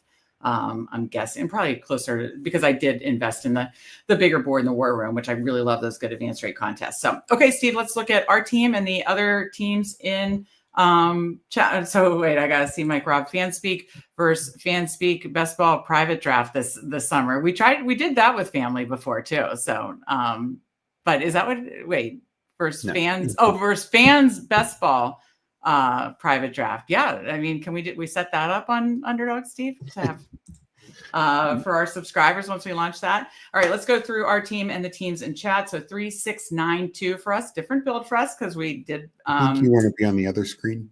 Yep, thank you. Thank God for Steve. If I was running a solo here, it wouldn't be pretty. So teamwork makes the dream work. Thank you, Steve. 3692. So Josh Allen, Bryce Young, Geno Smith did stack up Allen and Geno Smith. Geno a good bit actually, because we got Ashton Genty, Travion Henderson. Oh, we're just assuming Ashton in this case, obviously. In this build, we're assuming Ashton Genty could go to the Raiders. Ashton Genty, Travion Henderson, Aaron Jones. I will say, if Genty doesn't go in the first round, then Henderson very well could in the second round because Chip Kelly coached him.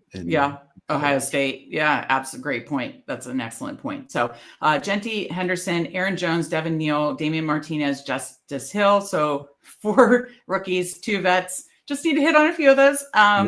Xavier Worthy, Cortland. So definitely went quantity over quality here. Xavier Worthy, Cortland Sutton, Matthew Golden, Rashad Bateman, Keon Coleman stacked with Allen, Jalen Noel, Darius Slayton, Trey Tucker, and then Brock Bowers stacked with Geno, and then MVS for our last pick. I mean, 20th round, that's kind of fun. And then Brock Bowers and Tyler Warren. So as you can see, only 2% Bowers added to that a little bit. Not much of an elite tight end girl, but it's fun to mix up your portfolio here. So I don't love the team as much, but what do you think, Steve? You know, I'm a fan. Like when you get Allen, we still got 2 starting quarterbacks. Those guys are going to start all year. And both 3 starting quarterbacks. I know, but I mean, after Josh Allen, we got sorry, 2 other starting quarterbacks. Yeah. Sorry, go ahead. So we still have 3 potentially, top 15 type quarterbacks to go along with Allen at the elite.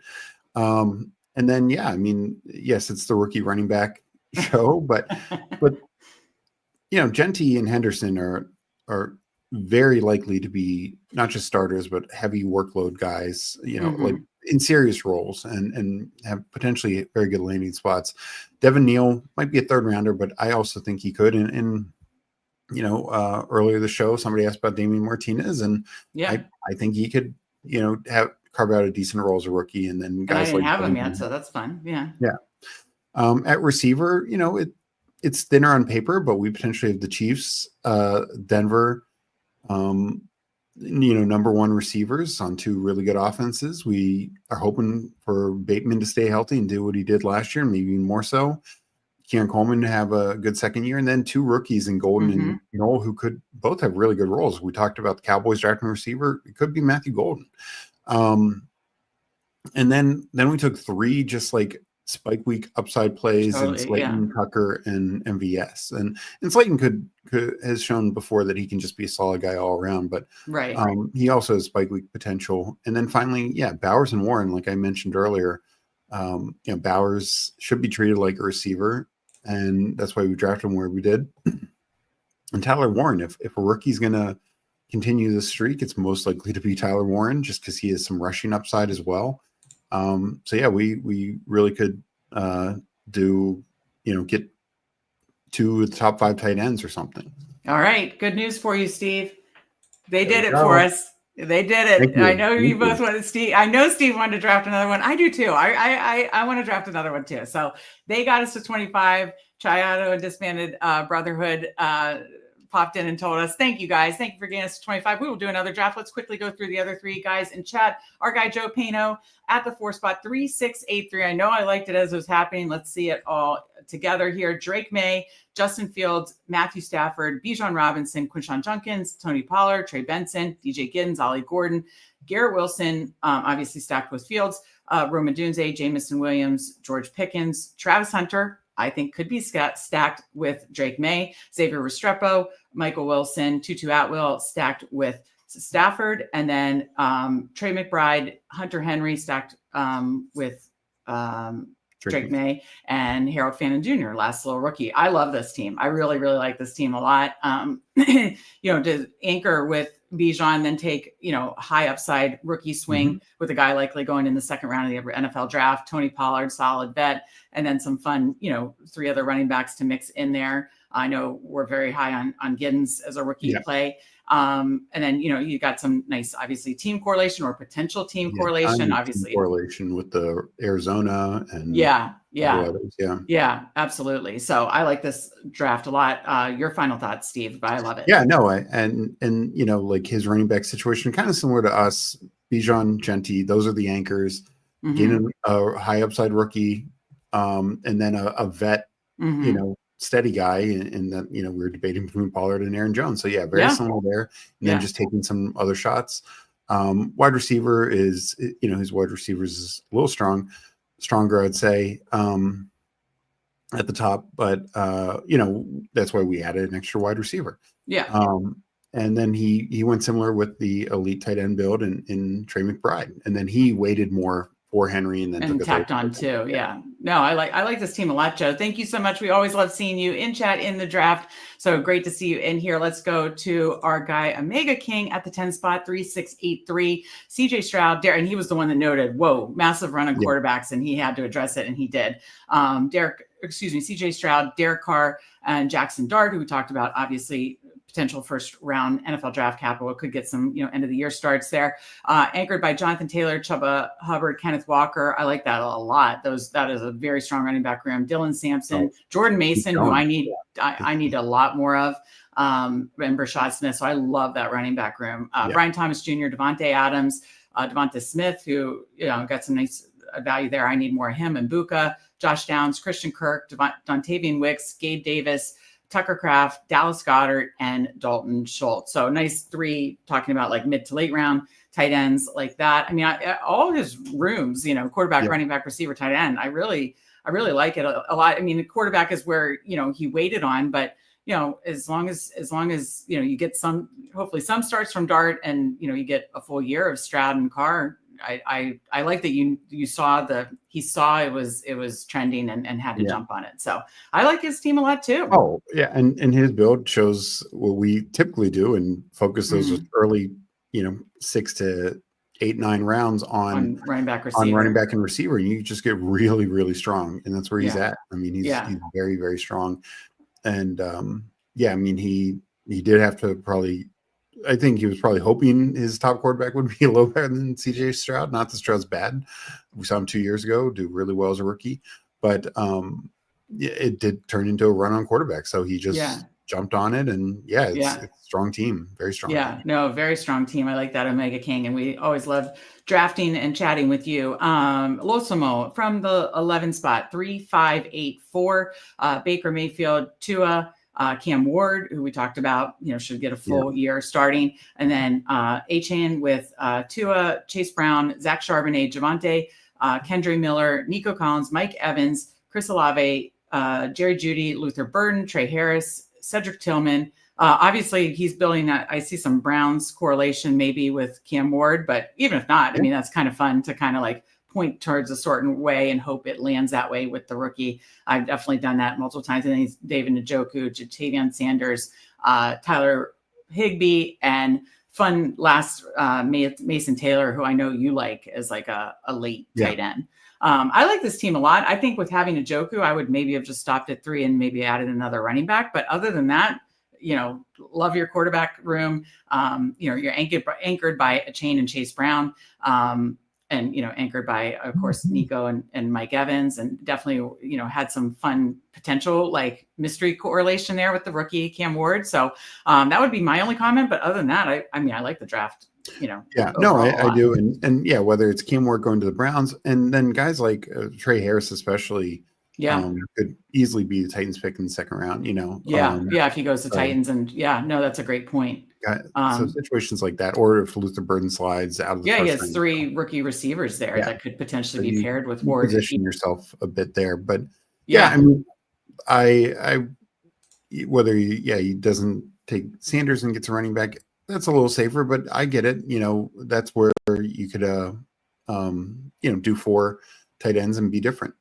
So he thought I'd get Lawrence, went way above ADP because he had BTJ. So one and done for Omega King. We always appreciate drafting with you. Thank you for coming and joining the draft and the chat. We really appreciate it. Since you won't be in the second one, and yeah, sometimes that happens. It's like, okay, I got BTJ, I'm going to get Lawrence, and he goes above ADP, and it's just pivot. So no, but I still love the team Omega King. So again, thank you very much. We're not doing a dinger draft, right, Steve? No, it won't. I promise it's going to be a big board, and we will do it right now. I'm going to enter it on my phone though. And let me do the same thing where I peek in here because nighttime get a little more action. So let me peek in, and then for whoever does want to join us in this draft, I'll let you know if it is. So there's 3 more to start, and go ahead and get in with us. 2 more.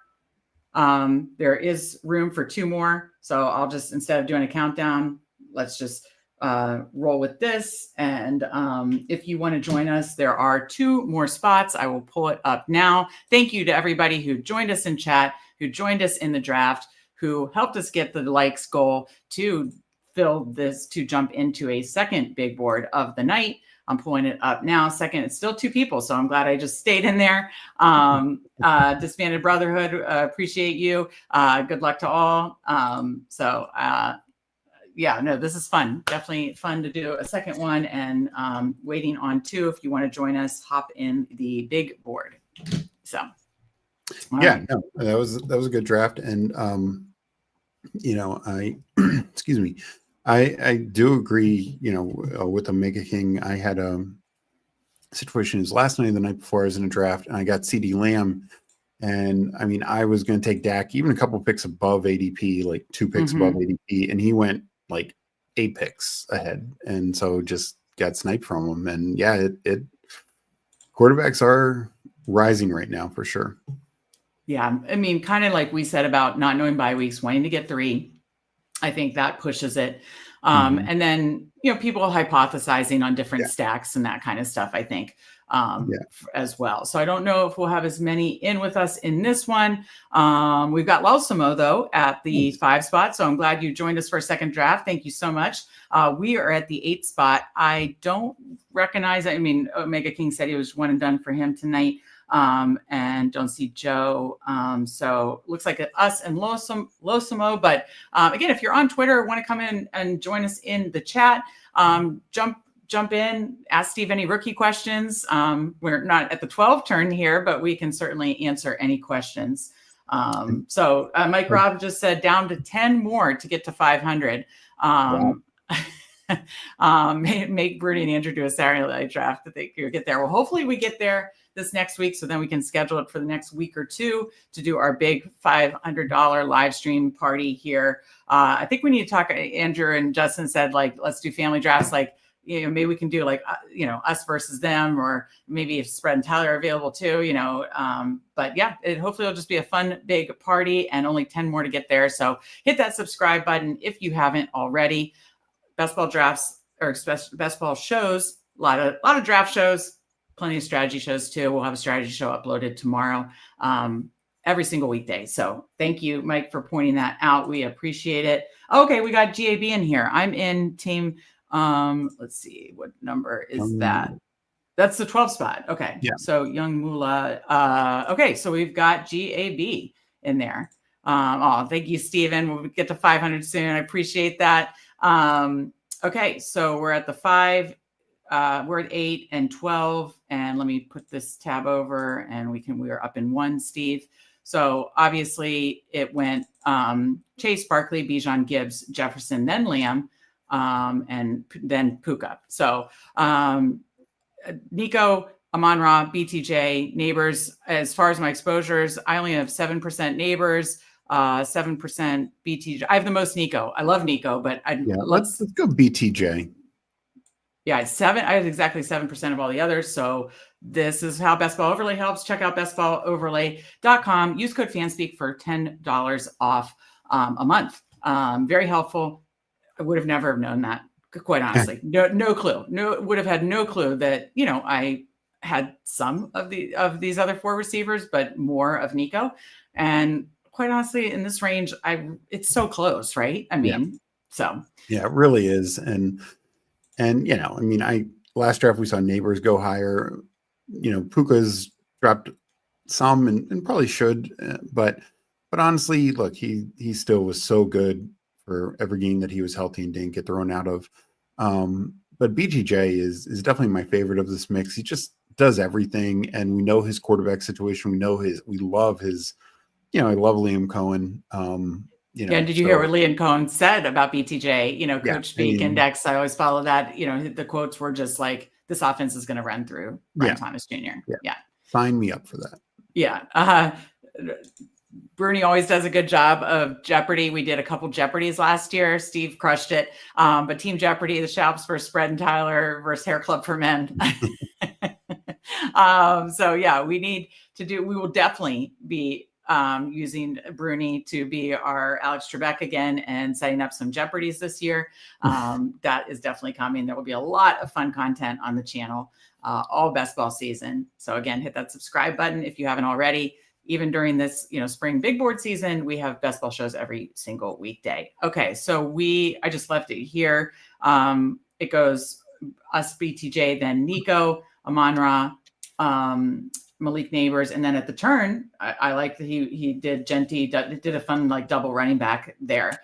So I like that GAB, Genty, and Derrick Henry. And I think when you get the turn there, you do just want to mix up your combos. I mean, talk about best ball really helps us decide combos. It definitely, which I can do a quick refresh and see the combo. Yep, the combo came up with the refresh. So up into let's actually check out my combos really quick. Do I have much McCaffrey? Because if I could get that, so I have 33%. I don't think I have any McCaffrey. So this is where it helps. Like, I do actually have some chain with BTJ. I don't have McCaffrey. So to me, that would break the tie. Do you know what I mean? Yeah. I mean, I don't have much Drake London at all. So I'd be open to that too. Can't bring myself to do two elite tight end builds. Brock Bowers. I just can't. I love Brock Bowers. I love Brock Bowers. And I don't doubt that he's going to have an insanely amazing season. I just rank tight ends. I just prioritize them least. Okay, perfect. I did not have, thanks to Best Ball Overlay, I did not have any in my portfolio of Brian Thomas Jr. and Christian McCaffrey. So we get a combo of Brian Thomas Jr. and Christian McCaffrey. So that was fun. Yeah. Yep. No, that's what it's for. That's exactly what it's for. Managing that portfolio, helping with correlation, and seeing those combos. The combo thing was so key for me last year. Again, code Fanspeak on Best Ball Overlay for $10 off a month, especially helpful if you're doing a lot of volume. So Brock Bowers does go there at 7, and Los Lamos on the clock. He got Justin Jefferson, AJ Brown all the way to 20. That's a nice combo to get to start too.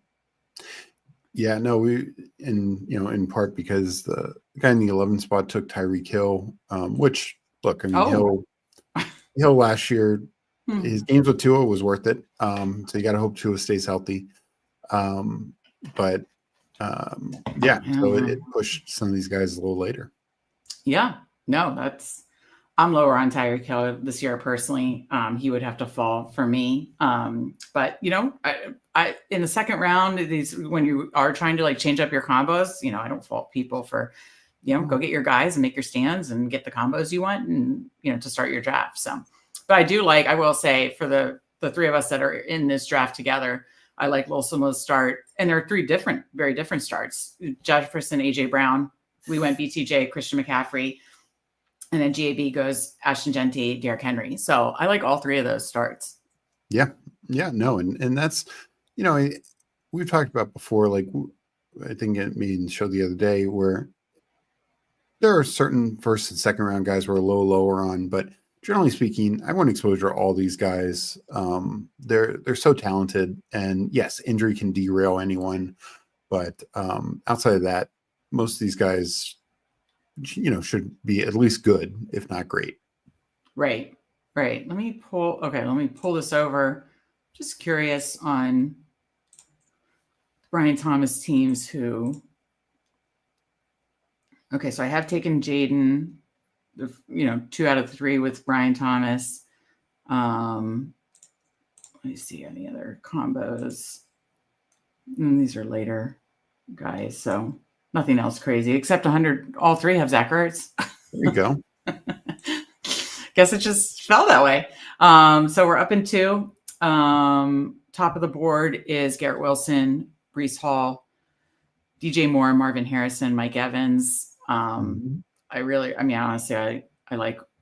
I'm open to all those. I don't have much of the Jets guys. I'm very underweight them. I'm at 4%.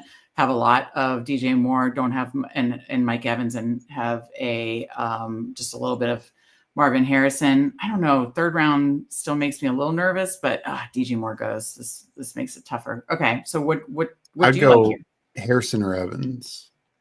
Okay. We do. So what do you think about Harrison? This is right at his ADP. What's your take? I think that's what we should go for. Like, I know, unless you wanted to do Chase Brown, I'll just throw that out there. No, I think doing Harrison here. Okay. So you're fine with like late 3rd round Harrison, like where he's at. Like for as bad as people make it out to be, Marvin Harrison compared to most rookies did not have a bad year. It's just he should not have gone. He had, I'm bringing it up now, 62 catches, 885 yards, 8 touchdowns. We need to get more catches. We need to get more yards. But if that goes to 75 or 80 catches, 1,100 yards, you keep the touchdowns there, and you're well worth this 3rd round pick. So you're not far off. Let me just answer this. Drake London is going to smash this year, jump into the elite group. I definitely need to be taking more Drake London. I definitely think that's possible. He looked, that last game with Penix was awesome. So definitely think there's potential there. Mike Robb said, Meg's taking Scatterboo in the 9th. Her anxiety is not going to allow her to push to the 10th. Absolutely hysterical. And then disbanded Brotherhood. Do you think rookies, sophomores will launch soon now the little board is filled? You kind of mentioned that we thought it was coming this week. Maybe because rookies, or excuse me, the little board finally filled, that maybe now we get it. Yeah. So my guess is a couple of things. One, little board filled.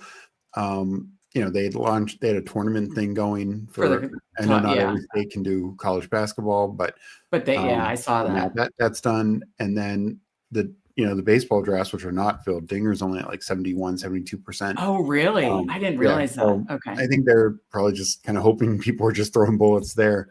Yeah. And then, the New York thing probably didn't help matters either. Yeah. So, do you think there's any, I guess we have no idea, but if they'll get it back by the summer. Yeah.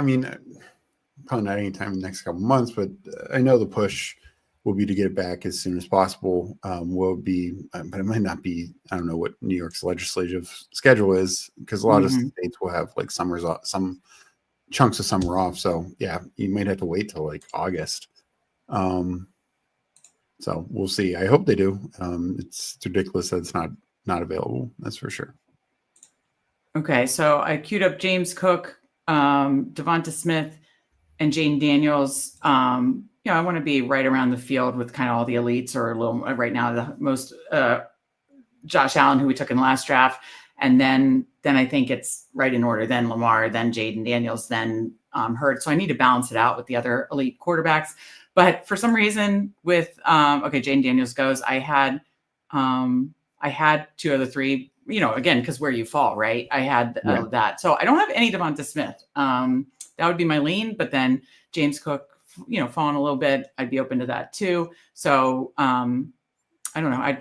I think just in this range, I do tend to lean to other particular players. So I'd say I'd like to go Devonta Smith there if he's there. I didn't queue up Worthy because we just took him last draft, just trying to mix it up. But James Cook goes. I don't have any Devonta Smith. Are you in the portfolio? You fine with this? Yeah, let's go.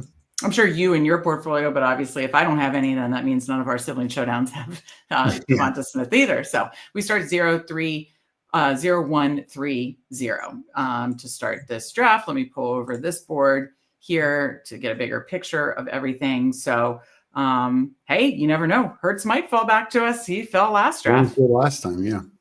So you never know. and he's one no. that I need to. Either. Yeah, I got to diversify. I got to mix it up. So I like that.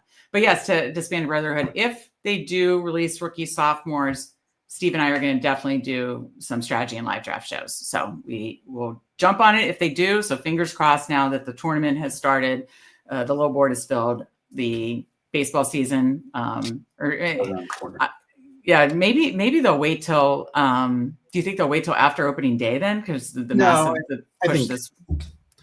I think it might not be till Monday, but I mean, at that point, it really shouldn't impact you that much. I think the little board is definitely a factor. Yeah, but it really shouldn't impact other sports. I mean, people are going to play them all.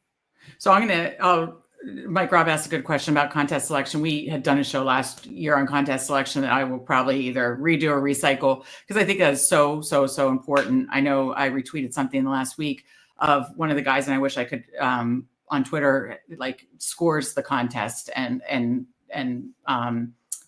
based on advance rates, cost, the rake, how much you get if you make finals, those kind of things. So percent of finals, 1st to 10th, all that stuff. So this is a good question. I know you said you were going to be lighter on BBM this year. Are you different? So are there different contests that you want to be try to be perfect, or just go to the smaller ones with better advance rate odds? For me personally, as much as I, of course, love the lotto of BBM, I personally am going to probably be lighter on BBM and heavier on marathon as long as they keep the price point the same. I had a top 130 team in marathon. So I'd like to do more marathon than BBM personally, and then focus on those, yes, great advance rate contests, the 1 of 6, 2 of 8, 2 of 10, those kind of contests. That's what I made the finals, the Bulldog. It was, you made the playoffs, and then it was was it 2 of 8 or 2 of 10, Steve? 2 of 10, I believe. I want to say 2 of 10. Yeah, 2 of 10, 2 of 10. So 1 of 5, but it actually helped the 2 of 10 because the one guy hit the nuts the 1 week. So like it needed that second spot to push me through to the either semifinals or finals. So yes, I am going to be, I call myself advanced rate snob, looking for those contests where you don't have to be perfect and hit the nuts and to do the 1 of 12, 1 of 16 advance rate. So that's me personally. Steve, I know you can answer this for yourself, but I know you want a lot of volume and you'll have, just a bigger diversify of your entire portfolio, but you can elaborate. Yeah, no, I mean, probably for me, it's both. I'm going to definitely be doing the different types of contests, eliminator, marathon, maybe some sprint, definitely still weekly winners. I mean, we'll see what types of changes they maybe put on all these that could change how I feel about them. But I also want to do just a high volume of contests. I did strong in the super flexes last year. All right, let's talk this through, and then we go back to your answer. So we're at 56, and it's Olave, Waddle, Kamara, who I know you like, and I don't have a ton of, and Kenneth Walker, and Godwin is someone I need more of. So I'll throw those out. I would do Godwin. Yeah. And this is different for us to go 0-1-4. Yeah. So I like this, just mixing it up. So yeah, we'll be up in 8. So I'll just bring this up. So sorry, I had to interrupt you because we had to pick, but finish your answer, Steve. So yeah, from like the Superflex, I did very well in that. Obviously did well in the pre-draft last year.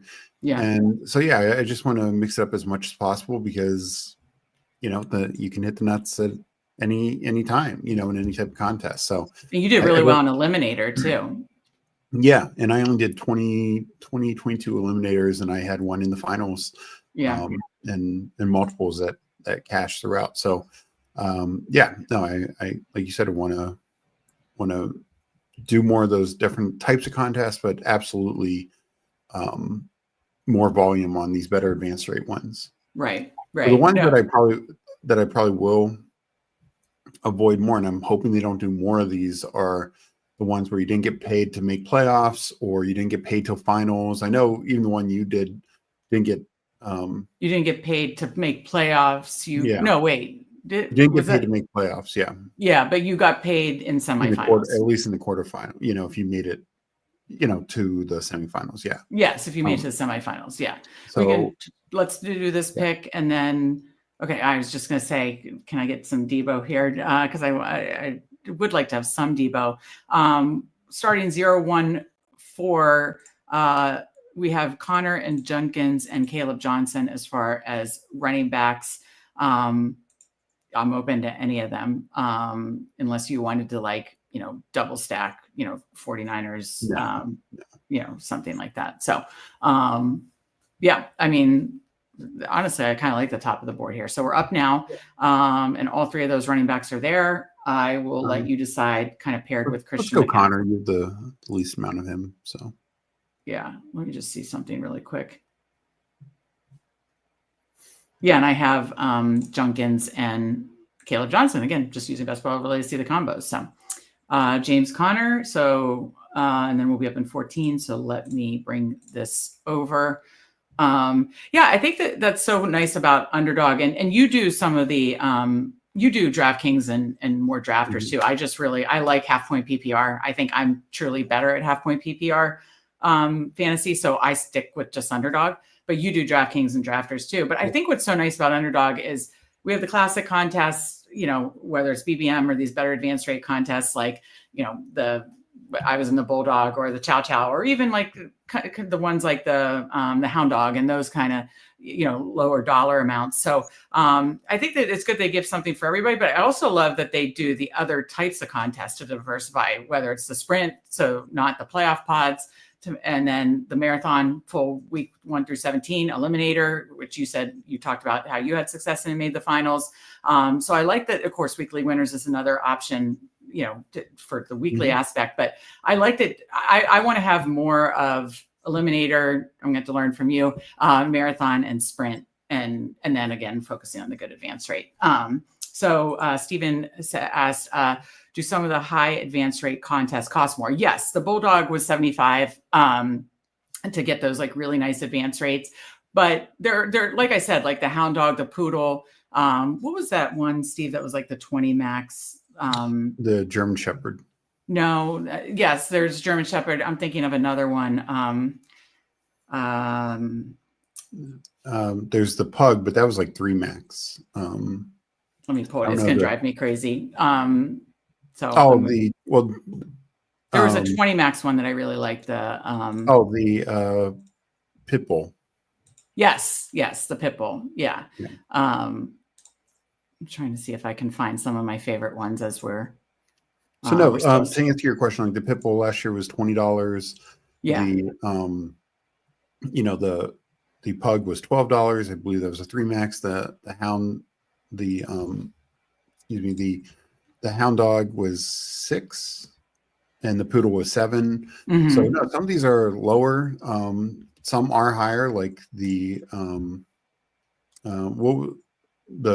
Bulldog was 75. The Chow Chow was the 50. Dalmatian was 101. Yeah, obviously.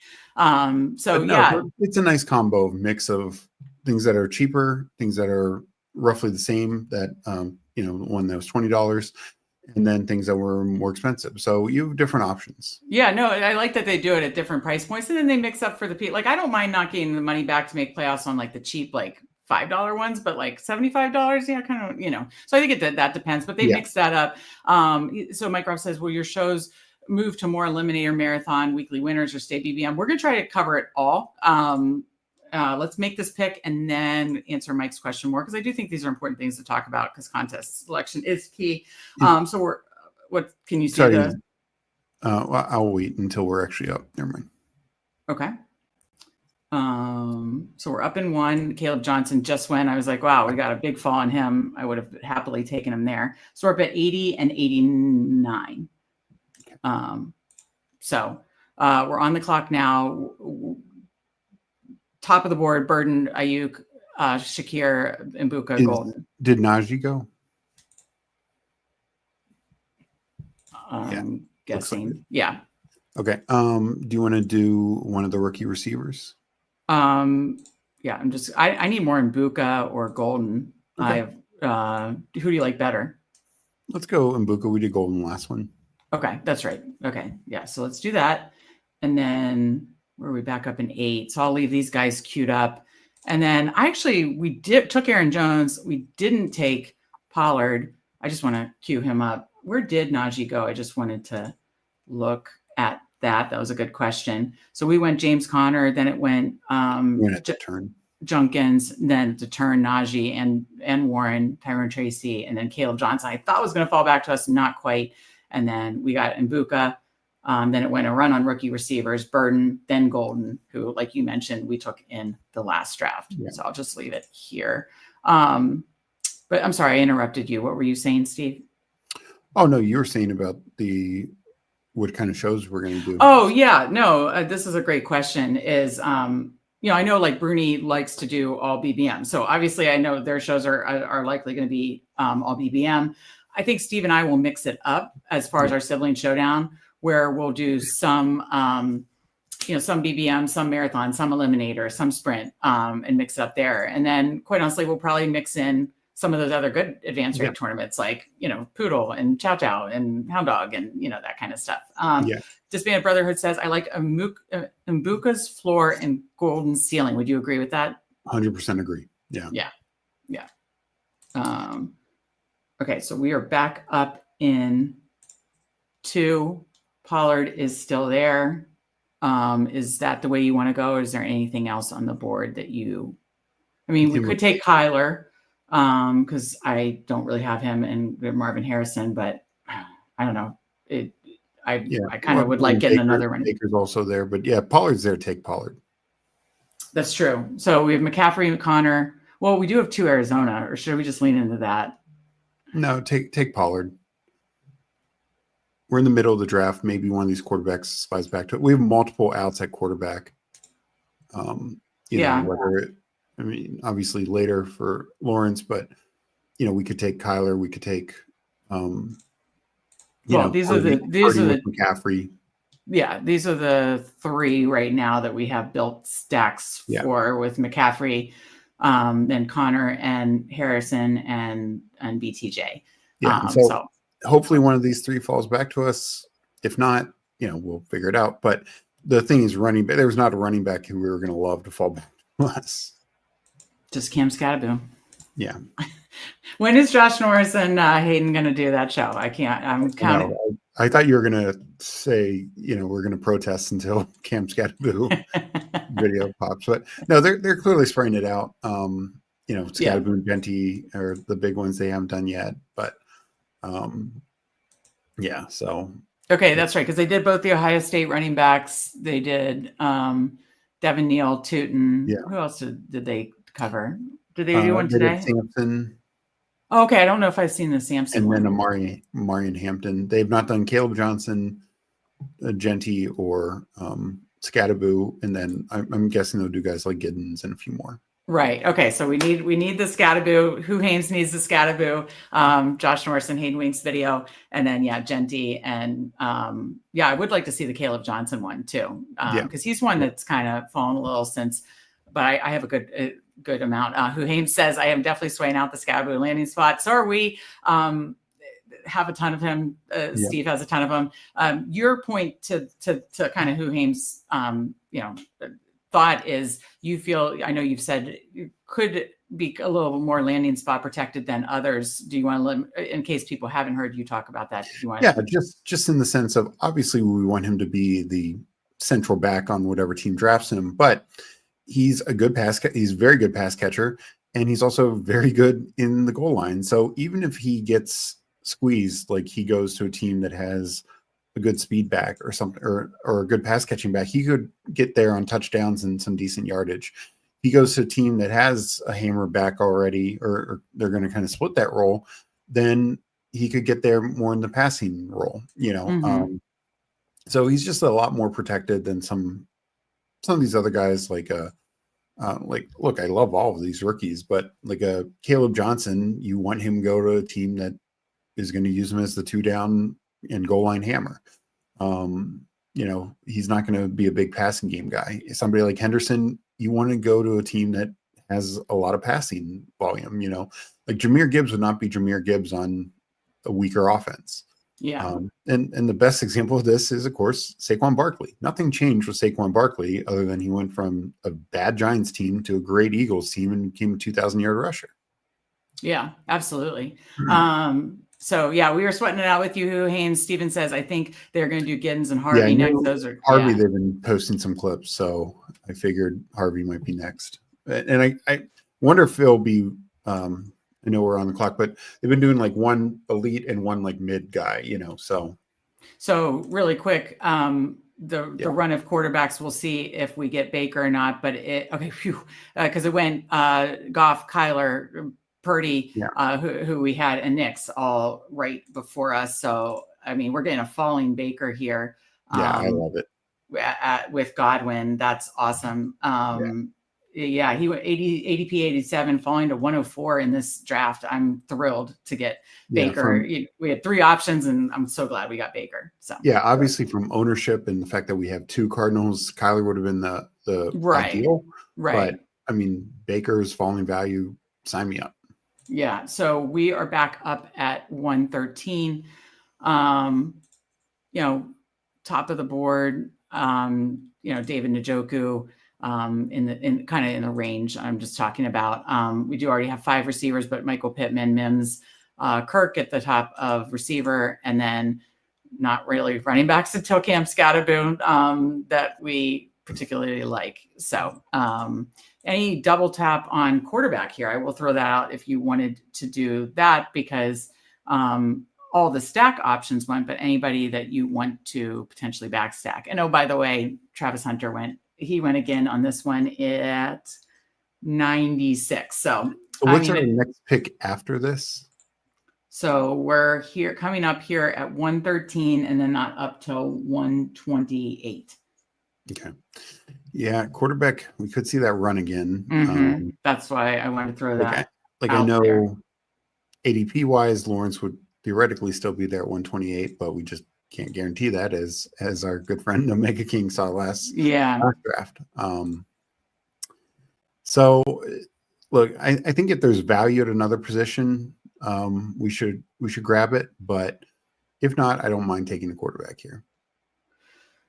I was just trying to look at the quarterbacks that I was trying to look at for Baker and see the combo of quarterbacks I had with Baker. Sam Darnold, Josh Allen, Dak. Okay. So there's Drake May, Dak Prescott, or you could, or we could wait. I don't know. I go back and forth on this. So let's the other positions hold.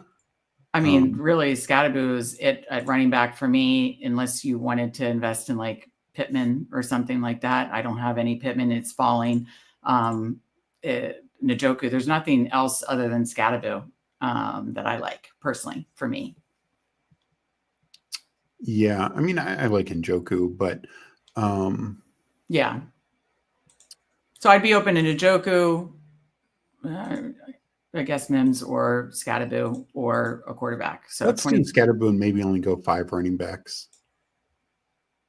I mean, this makes 4, right? Yeah, we could do that.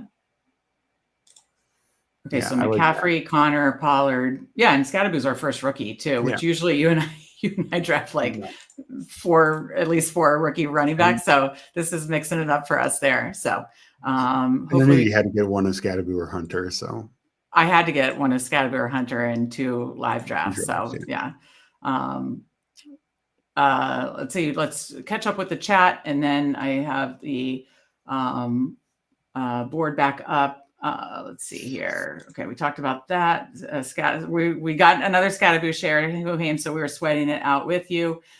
He said, "I'm worried he lands on a team with a bad offense." Yeah, definitely going to be fingers crossed, and hopefully good day 2 value. But that's also the fact that he does everything helps with that, because like a Caleb Johnson, Quinshon Judkins, some of these other guys, if they're on a bad offense, then just touchdowns can be tough to come by. Because they're not maybe contributing as much in the passing game, or vice versa with like a Henderson. But Scatterboo, the fact that he does everything helps out a little bit. I mean, of course, we want him on a great offense, but yeah. Okay, let's get to the chat here. DJ Quill says, this is my first year really researching and scouting out the rookies, so I'm looking forward to the draft now more than ever before. It's like waiting for Christmas. Check out on our, we have On the Clock mock draft simulator if you want to use that to kind of scout prospects or see different plausible landing spots. We did a show using On the Clock. Steve created On the Clock in 2013, one of the first mock draft simulators on the market. Imitation is the sincerest form of flattery, and it has been awesome when we have Ultimate GM, which will actually be part of our Best Ball subscription when it launches, but still TBD on when that will launch. But yeah, On the Clock helps you kind of simulate the draft. The draft is so fun, and so any questions you have for Steve is definitely the guy to interact with about that. But you've always thought of it as waiting for Christmas, right, Steve? Yeah. It was, my birthday's always around the same time, and I was always more excited for the draft. Yeah, exactly. And Steve says, you're so right, DJ, waiting for Christmas. Huim says, end of the Super Bowl to draft is the best part of the NFL season. Basketball, sure. Yeah, absolutely. We got Ben in chat. Ben Haskell, what's up, y'all? It's good to see you, Ben. Thank you for joining us in chat. We appreciate it. And then Disbanded Brotherhood, go with your gut, upside ceiling. Yes, Mike Robb, we got the Scataboo. She calmed down. It's like the first sip of a bong after a long day.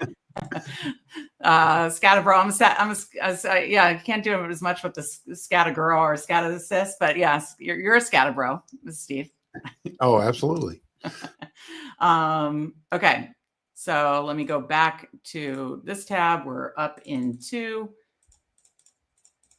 let's see, we're up at 128 and just have to sweat out one more for a potential stack here. I don't think this person is in this chat or draft, but whew. Okay, so we do get Lawrence to fall to us right around his ADP at 128. We will take that as our second quarterback. So we got Baker, Godwin, and Lawrence BTJ. I like the way this team's formed. See, when I ignore tight end, I love my team. I'm not saying that's how you win. I'm just saying it's how I feel warm and fuzzy about my team. Okay, 2-4-5-0. Like you said, we could do like another running back sooner rather than later and just be done. Top of the receive. Go ahead. We're not getting the third, but two of my quarterbacks on the team were Baker and Lawrence. So maybe it's just, And yeah, if you're in chat, Steve had fourth place, big board team, massive sweat in the finals. He had 16 finals teams, but the big board rose to the top after the Sunday night. Zach Ertz, 2 touchdowns, and Zach Ertz. Steve and I both had Zach Ertz on our team, and I had him in my Bulldog team. So that was awesome. Then we both I had to sweat out Jamison Williams. You had to sweat out Amon-Ra St. Brown to have a big game on Monday Night Football. You had and then your team finished in fourth in the big board with Baker and Lawrence. So basically you're saying this is some good vibes here. Yeah, good vibes. Absolutely. Yeah. I'm really liking this team so far. So let's not mess this up. 137 coming up here, 3 picks away. Top of the board, Diggs, Dobbins. Not going to wait on quarterback. Keenan Allen, still waiting to sign Goddard. If you want to take the first tight end, Leggett, Spears, Dubs. Not a lot I love here. I'll throw out that Goddard would be, I only have 2%. I know he could get moved, but I'm fine with him as our first tight end unless you see something. I don't know if we'll get him. These next two teams don't have a tight end, or this team doesn't have a tight end. So right, the next one is too. So let's see what they do. Okay, they go Keenan. Okay. So do you want Goddard, or is there anybody else at the top of the board that you like? I mean, I still think Goddard in a per game basis has been very good. I don't know if the Eagles end up moving him. If they don't, I think is it because he's the last year of his rookie deal? Is that why they're? No, I'm pretty sure they'd re-signed him. It's just I honestly think it is to free up some money. Excuse me. And with probably they look at it as strong tight end draft class, we can find a replacement in like the second round. Yeah. So I'm just really happy we got Lawrence there and got our first tight end there. So I like that a lot. Okay, let me catch up with chat. Yes, good to see Ben in chat. Yes, I've calmed down. We got Al Boogie in chat. Hi and bye. So it was good to see you. Thanks for popping in, Al Boogie. Al Boogie finished in like the top 12 or something in BBM. I mean, massively high finish at BBM. So great to have Al Boogie in chat. Disbanded Brothers, Steve has skills. So he's a value either way at that price. Goddard, yeah, absolutely. No, that's a great price for Goddard. I'm thrilled to get him here. See, I didn't feel comfortable about the last. I didn't love the last draft. I am loving this one. We gotta stick the landing here. So we are. Let's see what other Losimo and JB is doing in chat. So Losimo, the last few rounds, well, since the middle of the draft, Jared Goff, Bo Nix. That's a nice, again, double tapping that, kind of like we did with Baker and Lawrence, and that 8 through 12 range is really nice. Brian Robinson, David Njoku, Romeo Doubs, like that run, and then we have JB at the turn here. Double tapped quarterbacks here. Again, this is the area to do it. Justin Herbert, Jordan Love, Colston Loveland could be a great landing spot for Herbert, and then Quentin Johnson. So definitely a lot of mocks have Loveland going to, obviously, the Mission Connection there with Harbaugh. Yeah, no, I think that Loveland pick is fantastic. I was hoping he'd come back to us. So yeah. No such luck there. How much Anthony Richardson have you taken, Steve? And will you do any where you like almost handcuff it, where you do Anthony Richardson and Daniel Jones? Because we might have literally two teams out of like 150. And I will handcuff it some, but not if he's going right there. Like if he's falling, and then I can get Daniel Jones 19th, 20th round, then yeah. But I would need to see value on it. Oh, okay. I knew you were in like the top 15 now, Boogie. 11th place in the BBM. That's awesome. Amazing. We got our guy Tyler in chat. Always good to see you, Tyler. And we are up in a minute. So let me switch this over. 152, Steve. 2451. Top of the board, Rashad White, Sampson, if you want to just be done at running back. And then you've got Coker, Tillman. Is that at the absolute top? Yeah. I mean, White would also be part of a stack. That's true. Yeah, thank you. Let's just kind of do that and be done at running back. Correlates with our Bucks stack there. So we're done at running back. So 2551, done at running back because we did McCaffrey, Connor, Pollard's, our guy Cam Scatterdo. Yeah, it got me an even. I'm at 50%. I'm a psycho. Rashad White then stacked with Baker. We'll be back up in 7. Tyler says Goddard feels like a draft trade or extension makes no sense after the draft. So yeah, that's going to be fun to watch. What happens with there? Because DJ Quill had asked, do you think Goddard gets traded? I mean, yeah, that's going to be, I have no clue like what the percent chance of it is, but yeah. I mean, I think it's tough because obviously, like a team that needs weapons, like the Patriots right now, the one weapon they do have is Hunter Henry. So are they really going to trade for Dallas Goedert? I could see a team like the Seahawks have some interest. They just paid Kupp, but they freed up a ton of money with the shift from Geno to Darnold and Metcalf being moved. So maybe they would, but they also could just look at, we got like 5 picks in the top 80 and we could draft a tight end. Yeah, absolutely. I know, Tyler, you were on a show with Best Ball Guy and Tyler, PPR Tyler. So always good when there's multiple streams in a night to get your best ball fix. And I love that people are in best ball chat as the NCAA tournament is going on. This is true dedication and love to see it. So top of the board is Coker and Tillman, Steve. Of course, your guy, Adam Thielen, right around ADP too. I have an alarming amount because you've gotten me on that, but don't know if you want to go there. Done it at running back, top of the board. Could correlate with Otten. Quarterback at? Do we have any Seattle? No, not yet. Yeah. That's right. You just mentioned he could get traded to Seattle. He's like yeah. So we are up now. Coker goes. Basically, I'd say Otten correlates or Tillman or Thielen because I know you are high on both. Tillman or Thielen, another receiver. Yeah, I think it's nice to get that sixth receiver. Yeah. I'll let you. Let's do Tillman because I need some more. Yeah. I know we don't know the quarterback situation there, but as our sixth receiver, I'm fine. So 2, 5, 6, 1, and let me pull over the board here. All right. So at the turn, I had Jaden Higgins queued up. JB went Higgins, Dontavian Wicks, because he has Love as well. I've definitely been taking a ton of Jaden Higgins, and he is rising up the board, but I think it feels like he's going to get really nice round 2 NFL draft capital, right, Steve? Yeah. No, I mean, he is, excuse me, I think a top 40 pick. And, if a team is looking for an X, like he could go, this is the way that he goes above an Mbuka or a Burden. If a team just has a specific need at an X, and sorry, my contact is bothering me right now, but. Oh, no, that's okay.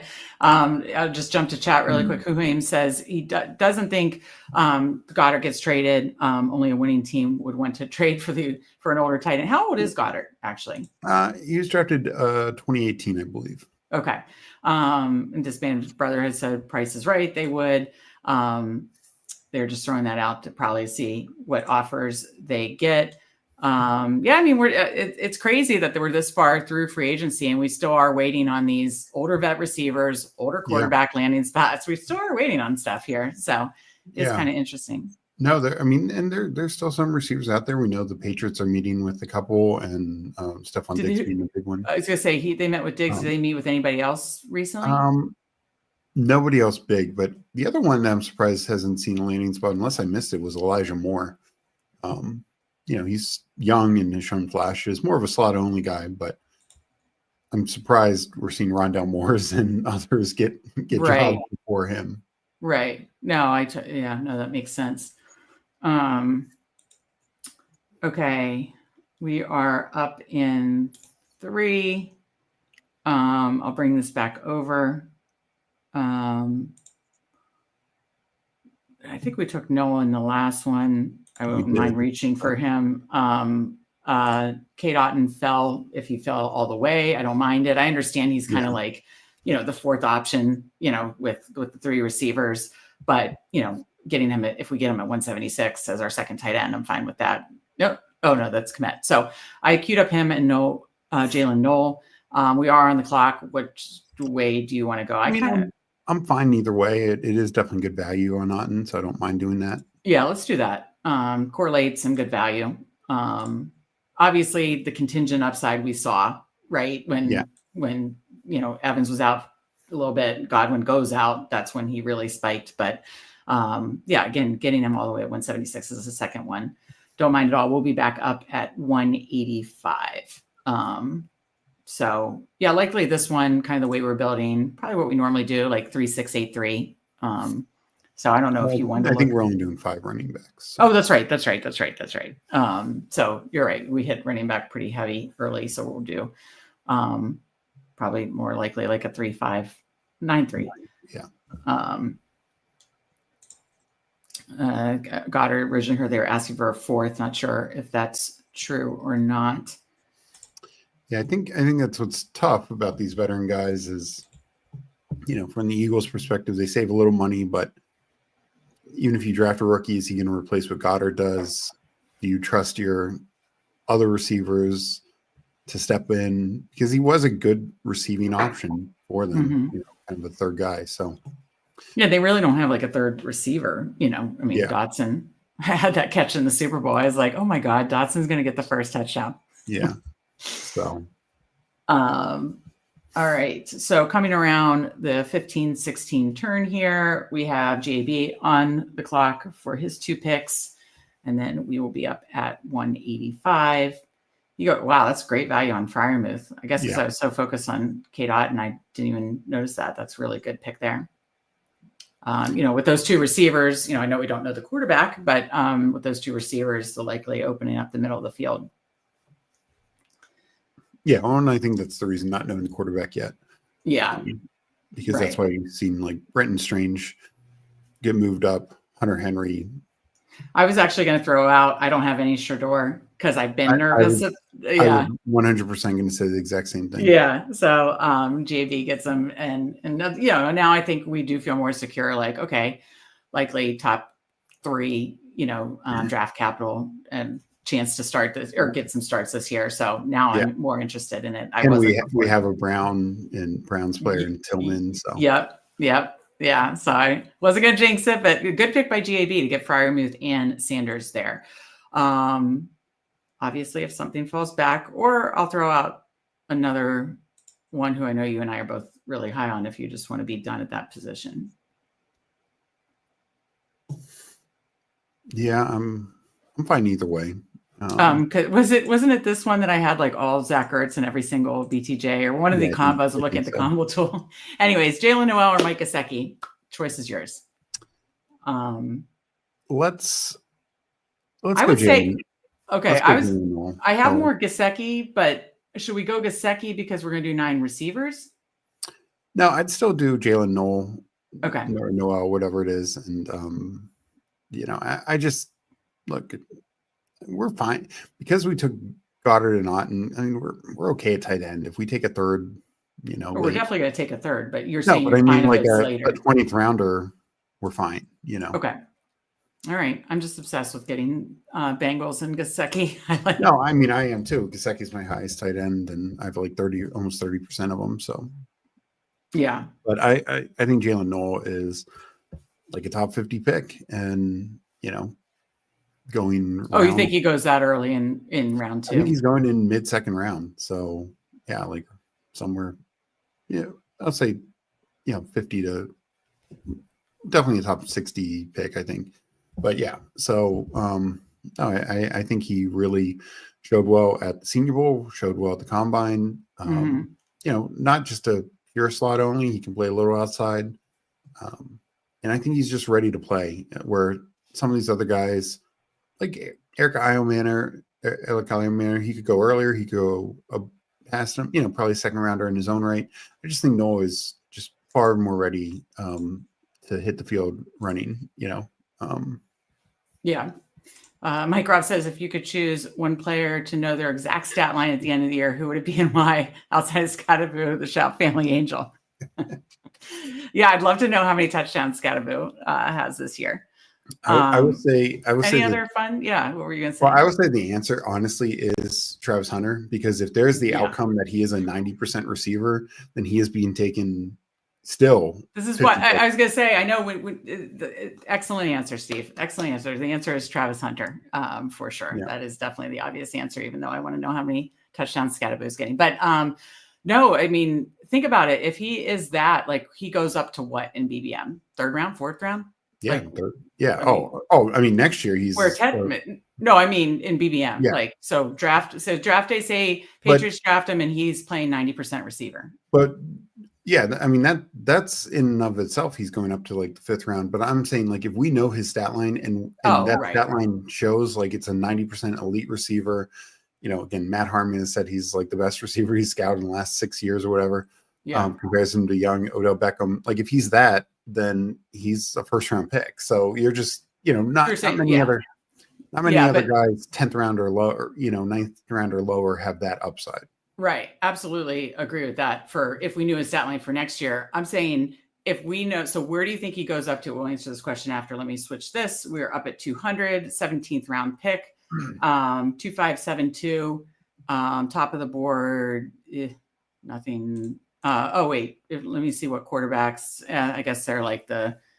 Do we have any Colts that we could take, like a Daniel Jones flyer later? I don't think we do. No. Do we? No. Okay. Tight end: Sanders, Fannin, Juwan Johnson. Let's grab a receiver. Yeah. I mean, all these things you can get later. I mean, everything. We don't like anything. So what do you want? Just either force a quarterback or a receiver. What? Just say a name. Mike Williams. I've been taking him typically more 18th round, but I've been taking him. Right now he could be the number 2 receiver for the Chargers. So yeah, it'll be interesting to see what they do in the draft. So you've been taking him more 18th round. Okay, we'll be up in 8. Like what would you do here at quarterback with like really no stacks at play necessarily? I'm trying to look no, through here. I would take Aaron Rodgers probably and just say I got hopefully a starting quarterback that he's not retiring. But next would be Russ. Next would be Daniel Jones. I mean, that would be kind of what I do. If I like our quarterbacks, but if I had like an elite guy and like a Lawrence, I'd maybe take that Jackson Dart shot. But yeah. I mean, what do you think the benefit, just to talk this through, of taking like a Daniel Jones and saying he's going to be low owned and I think he wins the job. He's got the rushing upside. He could be good with Steichen. I've taken 2%. I've taken one share, 2%. And I think we talked this through before. We talked about like, would you ever do like because I did that last year where I do like an elite quarterback like Josh Allen and then both Steelers quarterbacks or something like that. Made the playoffs, definitely think it's viable. I'm not going to overdo it, but I have also am open to just taking Daniel Jones in these 20 round drafts and saying he's going to win the job and he's going to be probably 25% or less owned. Yeah. I mean, I don't hate that. I mean, we could obviously wait on that one if you want to do that. But it's not like nothing else is like, doing it much for me here. Let's finalize tight end here. Let's just be done with tight end. So up into Fannin, Chig, Noah Gray, Theo Johnson, Arroyo. We took, and these guys we could take later too. So let's just finalize tight end. Yeah. Okay, Chig go. So run on tight end: Higbee, Juwan Johnson, Noah Gray, Chig, Fannin, Theo Johnson, Arroyo. You like Arroyo a lot. I know we could get him later, but I take Theo or one of the rookies. Not Fannin. I would start to slow down on Fannin. I think he's going behind Arroyo and Taylor in the draft. So okay. So let's go Arroyo. I like that. I have more dollar amounts on Theo Johnson because we did him in the bigger board that we drafted this Tuesday. So we're done at tight end. We're done at running back, likely one more receiver and quarterback. I mean, it's not like we have Tyler Warren who likely could end up with the Colts or anything like that, but like Daniel Jones is has some rushing upside to his game. So I don't mind just taking him solo there. So just talking that potentially through. Let me pull this up. Yeah. I mean, it's ugly because who knows what that kind of quarterback battle is. But you could get 2 games, you could get 10 games from Daniel Jones. We just don't know. Oh, I think Daniel Jones stinks too, but we haven't seen. So we've seen Richardson with Shane Steichen. We haven't seen Daniel Jones with Steichen. What if there is like a Gino or Baker or Darnold, like, oh, this is just a better fit, for him. Yeah, I think the question is how much does the owner have a say? How much does the GM, Chris Ballard, have a say? Because they were pushing Richardson as much as anyone. So I know, but now they're like very much like this is an open quarterback competition. So they are, but I still think, this is the difference. They didn't bring in somebody who's just going to take the job. If they brought in Justin Fields, I think takes the job. Sure. With Russ or Rodgers or any of those types of guys. So I think Richardson has first crack at it. And as we've seen, look, if they're winning and he's not getting injured, he could keep the job longer. And Steichen has won a decent number of games with, albeit Gardner Minshew and Joe Flacco in some of those. But, I'm just saying it's not a lock. You're getting like 15 games. No, but I think it's more than likely. If you say like, who starts more games this year and who's likely to start at the end of the season? To me, my answer is Daniel Jones. Yeah, no, probably. And especially like if it goes bad or an injury. Oh, there he goes. So. All right. Just to get to the chat real quick before our next pick, we'll get back to GB had a good, I don't know what was going good question. But damn good answer. Mike Robb said about the stat. We have our next short. I like that. I take the insurance if I take them. I don't know if was that about Probably Daniel Jones. Yeah. That's my guess. And we'll get back to that question. But just to wrap up what I was saying about Travis Hunter, you answered it perfectly for, okay, where he's going. If we knew his stat line and it's elite and he goes first round next year, I'm saying, where do you think he goes if it's in BBM, like the regular draft season, and it's Patriots, he's playing 90% snaps? I think like third, fourth round. Even if he goes to the Patriots, we don't know that he's 90% snaps. We just know that's the best landing spot of the top. I know. 5. I'm just saying, like, say there's like really good coach speak that of course we don't know like a snap he's percentage. He's a 5th or 6th rounder, but I think like 4th. Maybe we'll have to see. After okay, there goes Rodgers. Okay, so you just want to take Russ? Yeah, just take Russ. Did you see the quote today? Someone, I think Josh Norris quote retweeted it, that he told all the teams interested, one of them being the Browns, and we have Tillman, that he'll play like 1 year, $5 million deal or something. I mean, he's getting paid by Denver still, right? So, I mean, he just wants to play, I guess. So, just saying. So with that said, do you think it's more than likely, I mean, we still are trying to like sort out who's starting where, that he does have a chance to start a good chunk of the year? What % chance would you put that for Russ? For Russ? Yeah. Oh, I think so. Like Giants and Steelers are, if it goes 1-2 in the draft, then Giants and Steelers are looking for basically most of the year starter, even if they're taking Jackson Dart. I mean, that, I don't think so. Russ has a very good chance in those situations. And, if he has to go to Minnesota, obviously, then you're not looking good. But I think those are in play. I think Browns are in play. And he could still maybe start some before Shador would take over. I just think there would be a lot of pressure to put Shador in, especially with the bloodlines and stuff like that. But and I actually think Shador's better than a lot of people think, so I'm okay with him. But Giants and Steelers are the teams that I think he can start for a significant amount of time, if not the full season.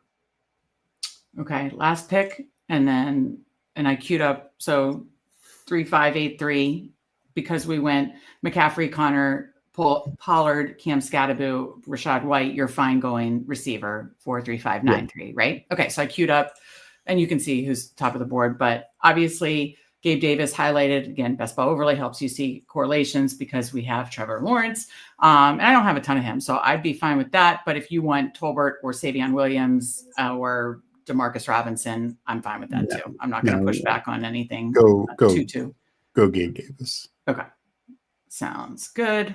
If he's there, if not, I'm fine with either of the other two. This is the last pick of the draft, 9th receiver. Just looking for like a spike week guy here.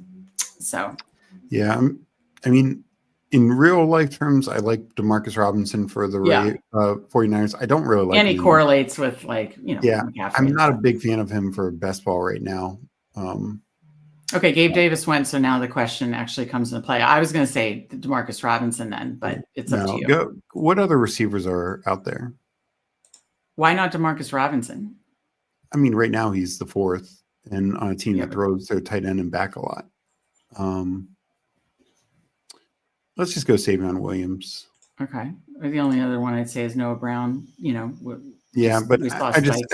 I think Washington is just going to rotate that third receiver between now Michael Gallup, KJ Osborne, Luke McCaffrey, and Noah Brown.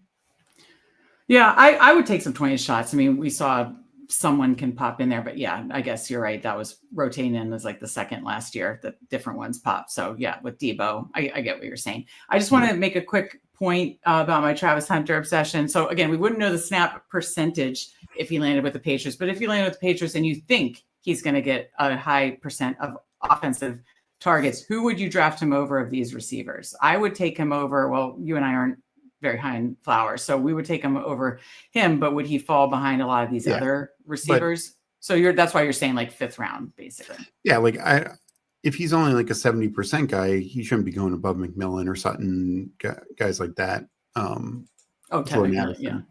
Yeah, But I mean, I guess it Metcalf, depends what Tet's landing spot is too. Again, this would be like with the BBM information, just a fun exercise to say, that's why now that, because we did the show about Travis Hunter short article, when he was like in the 120s, 130s. yeah. And I still feel, and I said in that, like, oh, up to 100, I'm fine. Well, I'm now fine kind of chasing him into the 90s because I now kind of have a gut feel. This is just a gut feel. It's obviously we don't know that, his potential landing spots could, obviously get more wide receiver snaps, and it's worth the risk in these type of 20-round drafts. So I actually do want to take him more in the 90 because he's now really, I mean, his ADP still says 109 or 08 or something, but he's going in the 90s. Yeah, he's going to the 90s. I'm still taking him there. Are you? Yeah, I've taken him. I took him 2 days ago in a draft, like 98. So yeah. Kuhaim says Turpin. That's another late round shot. I do think they're going to draft receiver. Yeah. That's the only bummer about that. I took a lot of I just blanked on his name, Tolbert, early in the big board season. I've kind of been pumping the brakes because I really feel like they're going to take a receiver, but I mean, he is explosive.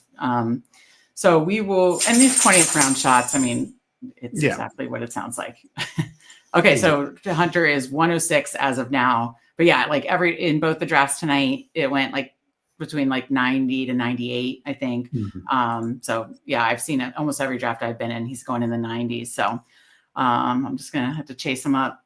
So do you want to refresh the draft? I think it. Yeah. Let me just go to this really quick. To determine how reliable the gut feeling is, we need to know what you are for dinner. It could be food poisoning. I think you meant what you ate for dinner. What you ate for dinner. Yes. The good point. Okay. 2 drafts in. I'm definitely not reading the comments as good. I apologize, but thank you guys so much for jumping in the chat with us, for jumping in the drafts with us. We had obviously multiple people in both drafts. Lalsimo was in both drafts with us, for getting us to our likes goal to do a second big board draft. This has been a ton of fun. Let's go over the draft here. Yeah, there it is, for the people in it, and then we can get out of here. But we sincerely appreciate you all joining us in chat, hitting that like button, subscribing, again, almost to our 500 goal, and join us in the draft too. So let's go over ours really quick, and then we'll go to the other 2 people in the draft. 3593. Did love this one from the jump. Baker Mayfield, Trevor Lawrence, both stacked. Russell Wilson as like a late third quarterback. Christian McCaffrey, James Conner, Tony Pollard, Cam Scatterbo, alarming amount. Rashad White correlated with Baker. Brian Thomas Jr. stacked with Lawrence, Marvin Harrison, Devonta Smith, my first share. Whoops. Chris Godwin, Mbuka, Cedric Tillman, Jalen Noel, Mike Williams, Savion Williams, Dallas Goedert, Kate Otten stacked, and Elijah Ororo, late rookie. So yeah, I like this one a lot. Again, because we went heavy running back, I felt good with those 5. And this one, not as many rookies as we tend to lean into, but still 4. I think we would 1, 2, 3, 5. Yeah. So, but yeah, love the Baker Lawrence stacks, who were the 2 of the 3 stacks on your 4th place big board team. So good vibes there. Your thoughts, Steve, and then we'll go to the other teams. Yeah, I mean, overall, like it. I wish we could have gotten a better third quarterback, but other than that, I think we're really good. And obviously, the outs there. Love our 5 running backs, the receivers, top end, really strong, and then just taking shots at the end, guys like Mike Williams and Savion Williams, and Cedric Tillman bounce back from injury. Noel, upside rookie, and then our tight ends, 2 established vets. Prefer Goddard to stay where he's at, but even if he gets traded, I don't think somebody's trading him not to use him. So yeah. And then Arroyo, a good rookie option.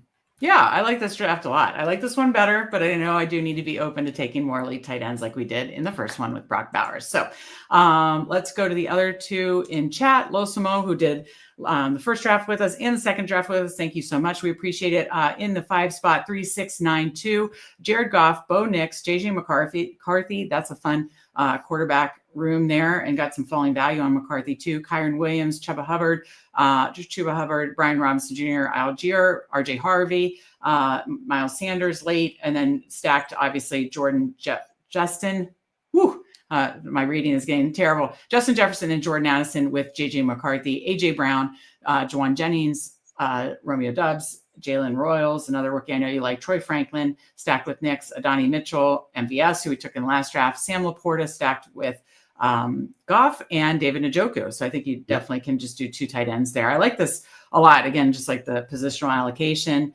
Obviously, all 3 quarterbacks are stacked up, anchored by Kyron and Chuba. And then, a bit nice Viking stack and definitely some nice correlation throughout. So I like this. Any thoughts on Losimo's team? I like it a lot. Yeah, no, I like the build. And like you said, only need to do 2 tight ends when you get Njoku and Laporta. I mean, that's really strong. So, really, really big fan of that.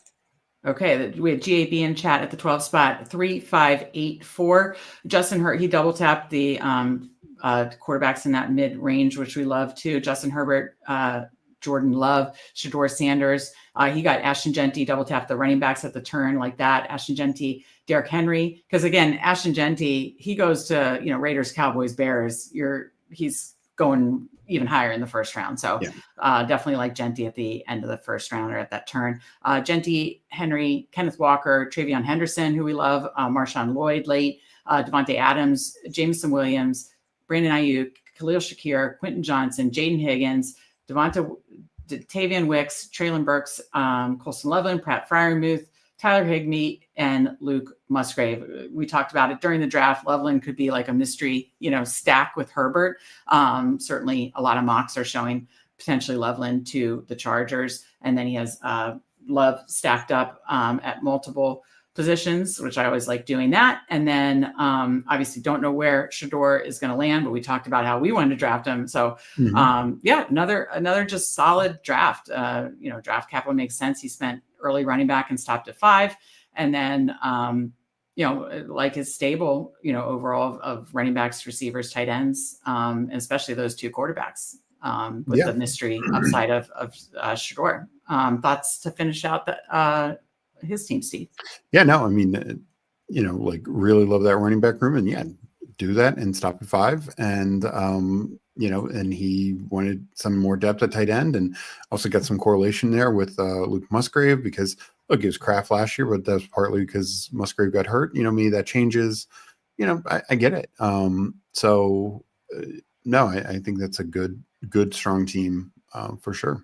Yeah, I know all these people drafting with us. They got a lot of strong teams here too. So yeah, always fun when we get a bunch of people in here drafting with us. So thank you again to everybody. Stephen says, great show again.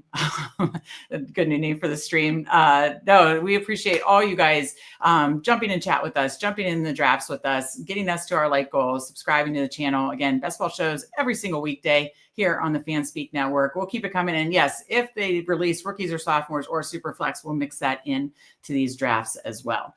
Steve's drafting baseball on the side here. But no, final thoughts, Steve. This was fun. Yeah, no, two good drafts. We did 2 different kinds of builds, the tight end, elite tight end, and elite quarterback in the first one, and especially that combo. And then doing a 1-4 start here is definitely typically different for us, but just show that I think overall we got teams that we're very happy with, and again showing that you can play best ball in any way you want. Exactly. No hard fast rule to it.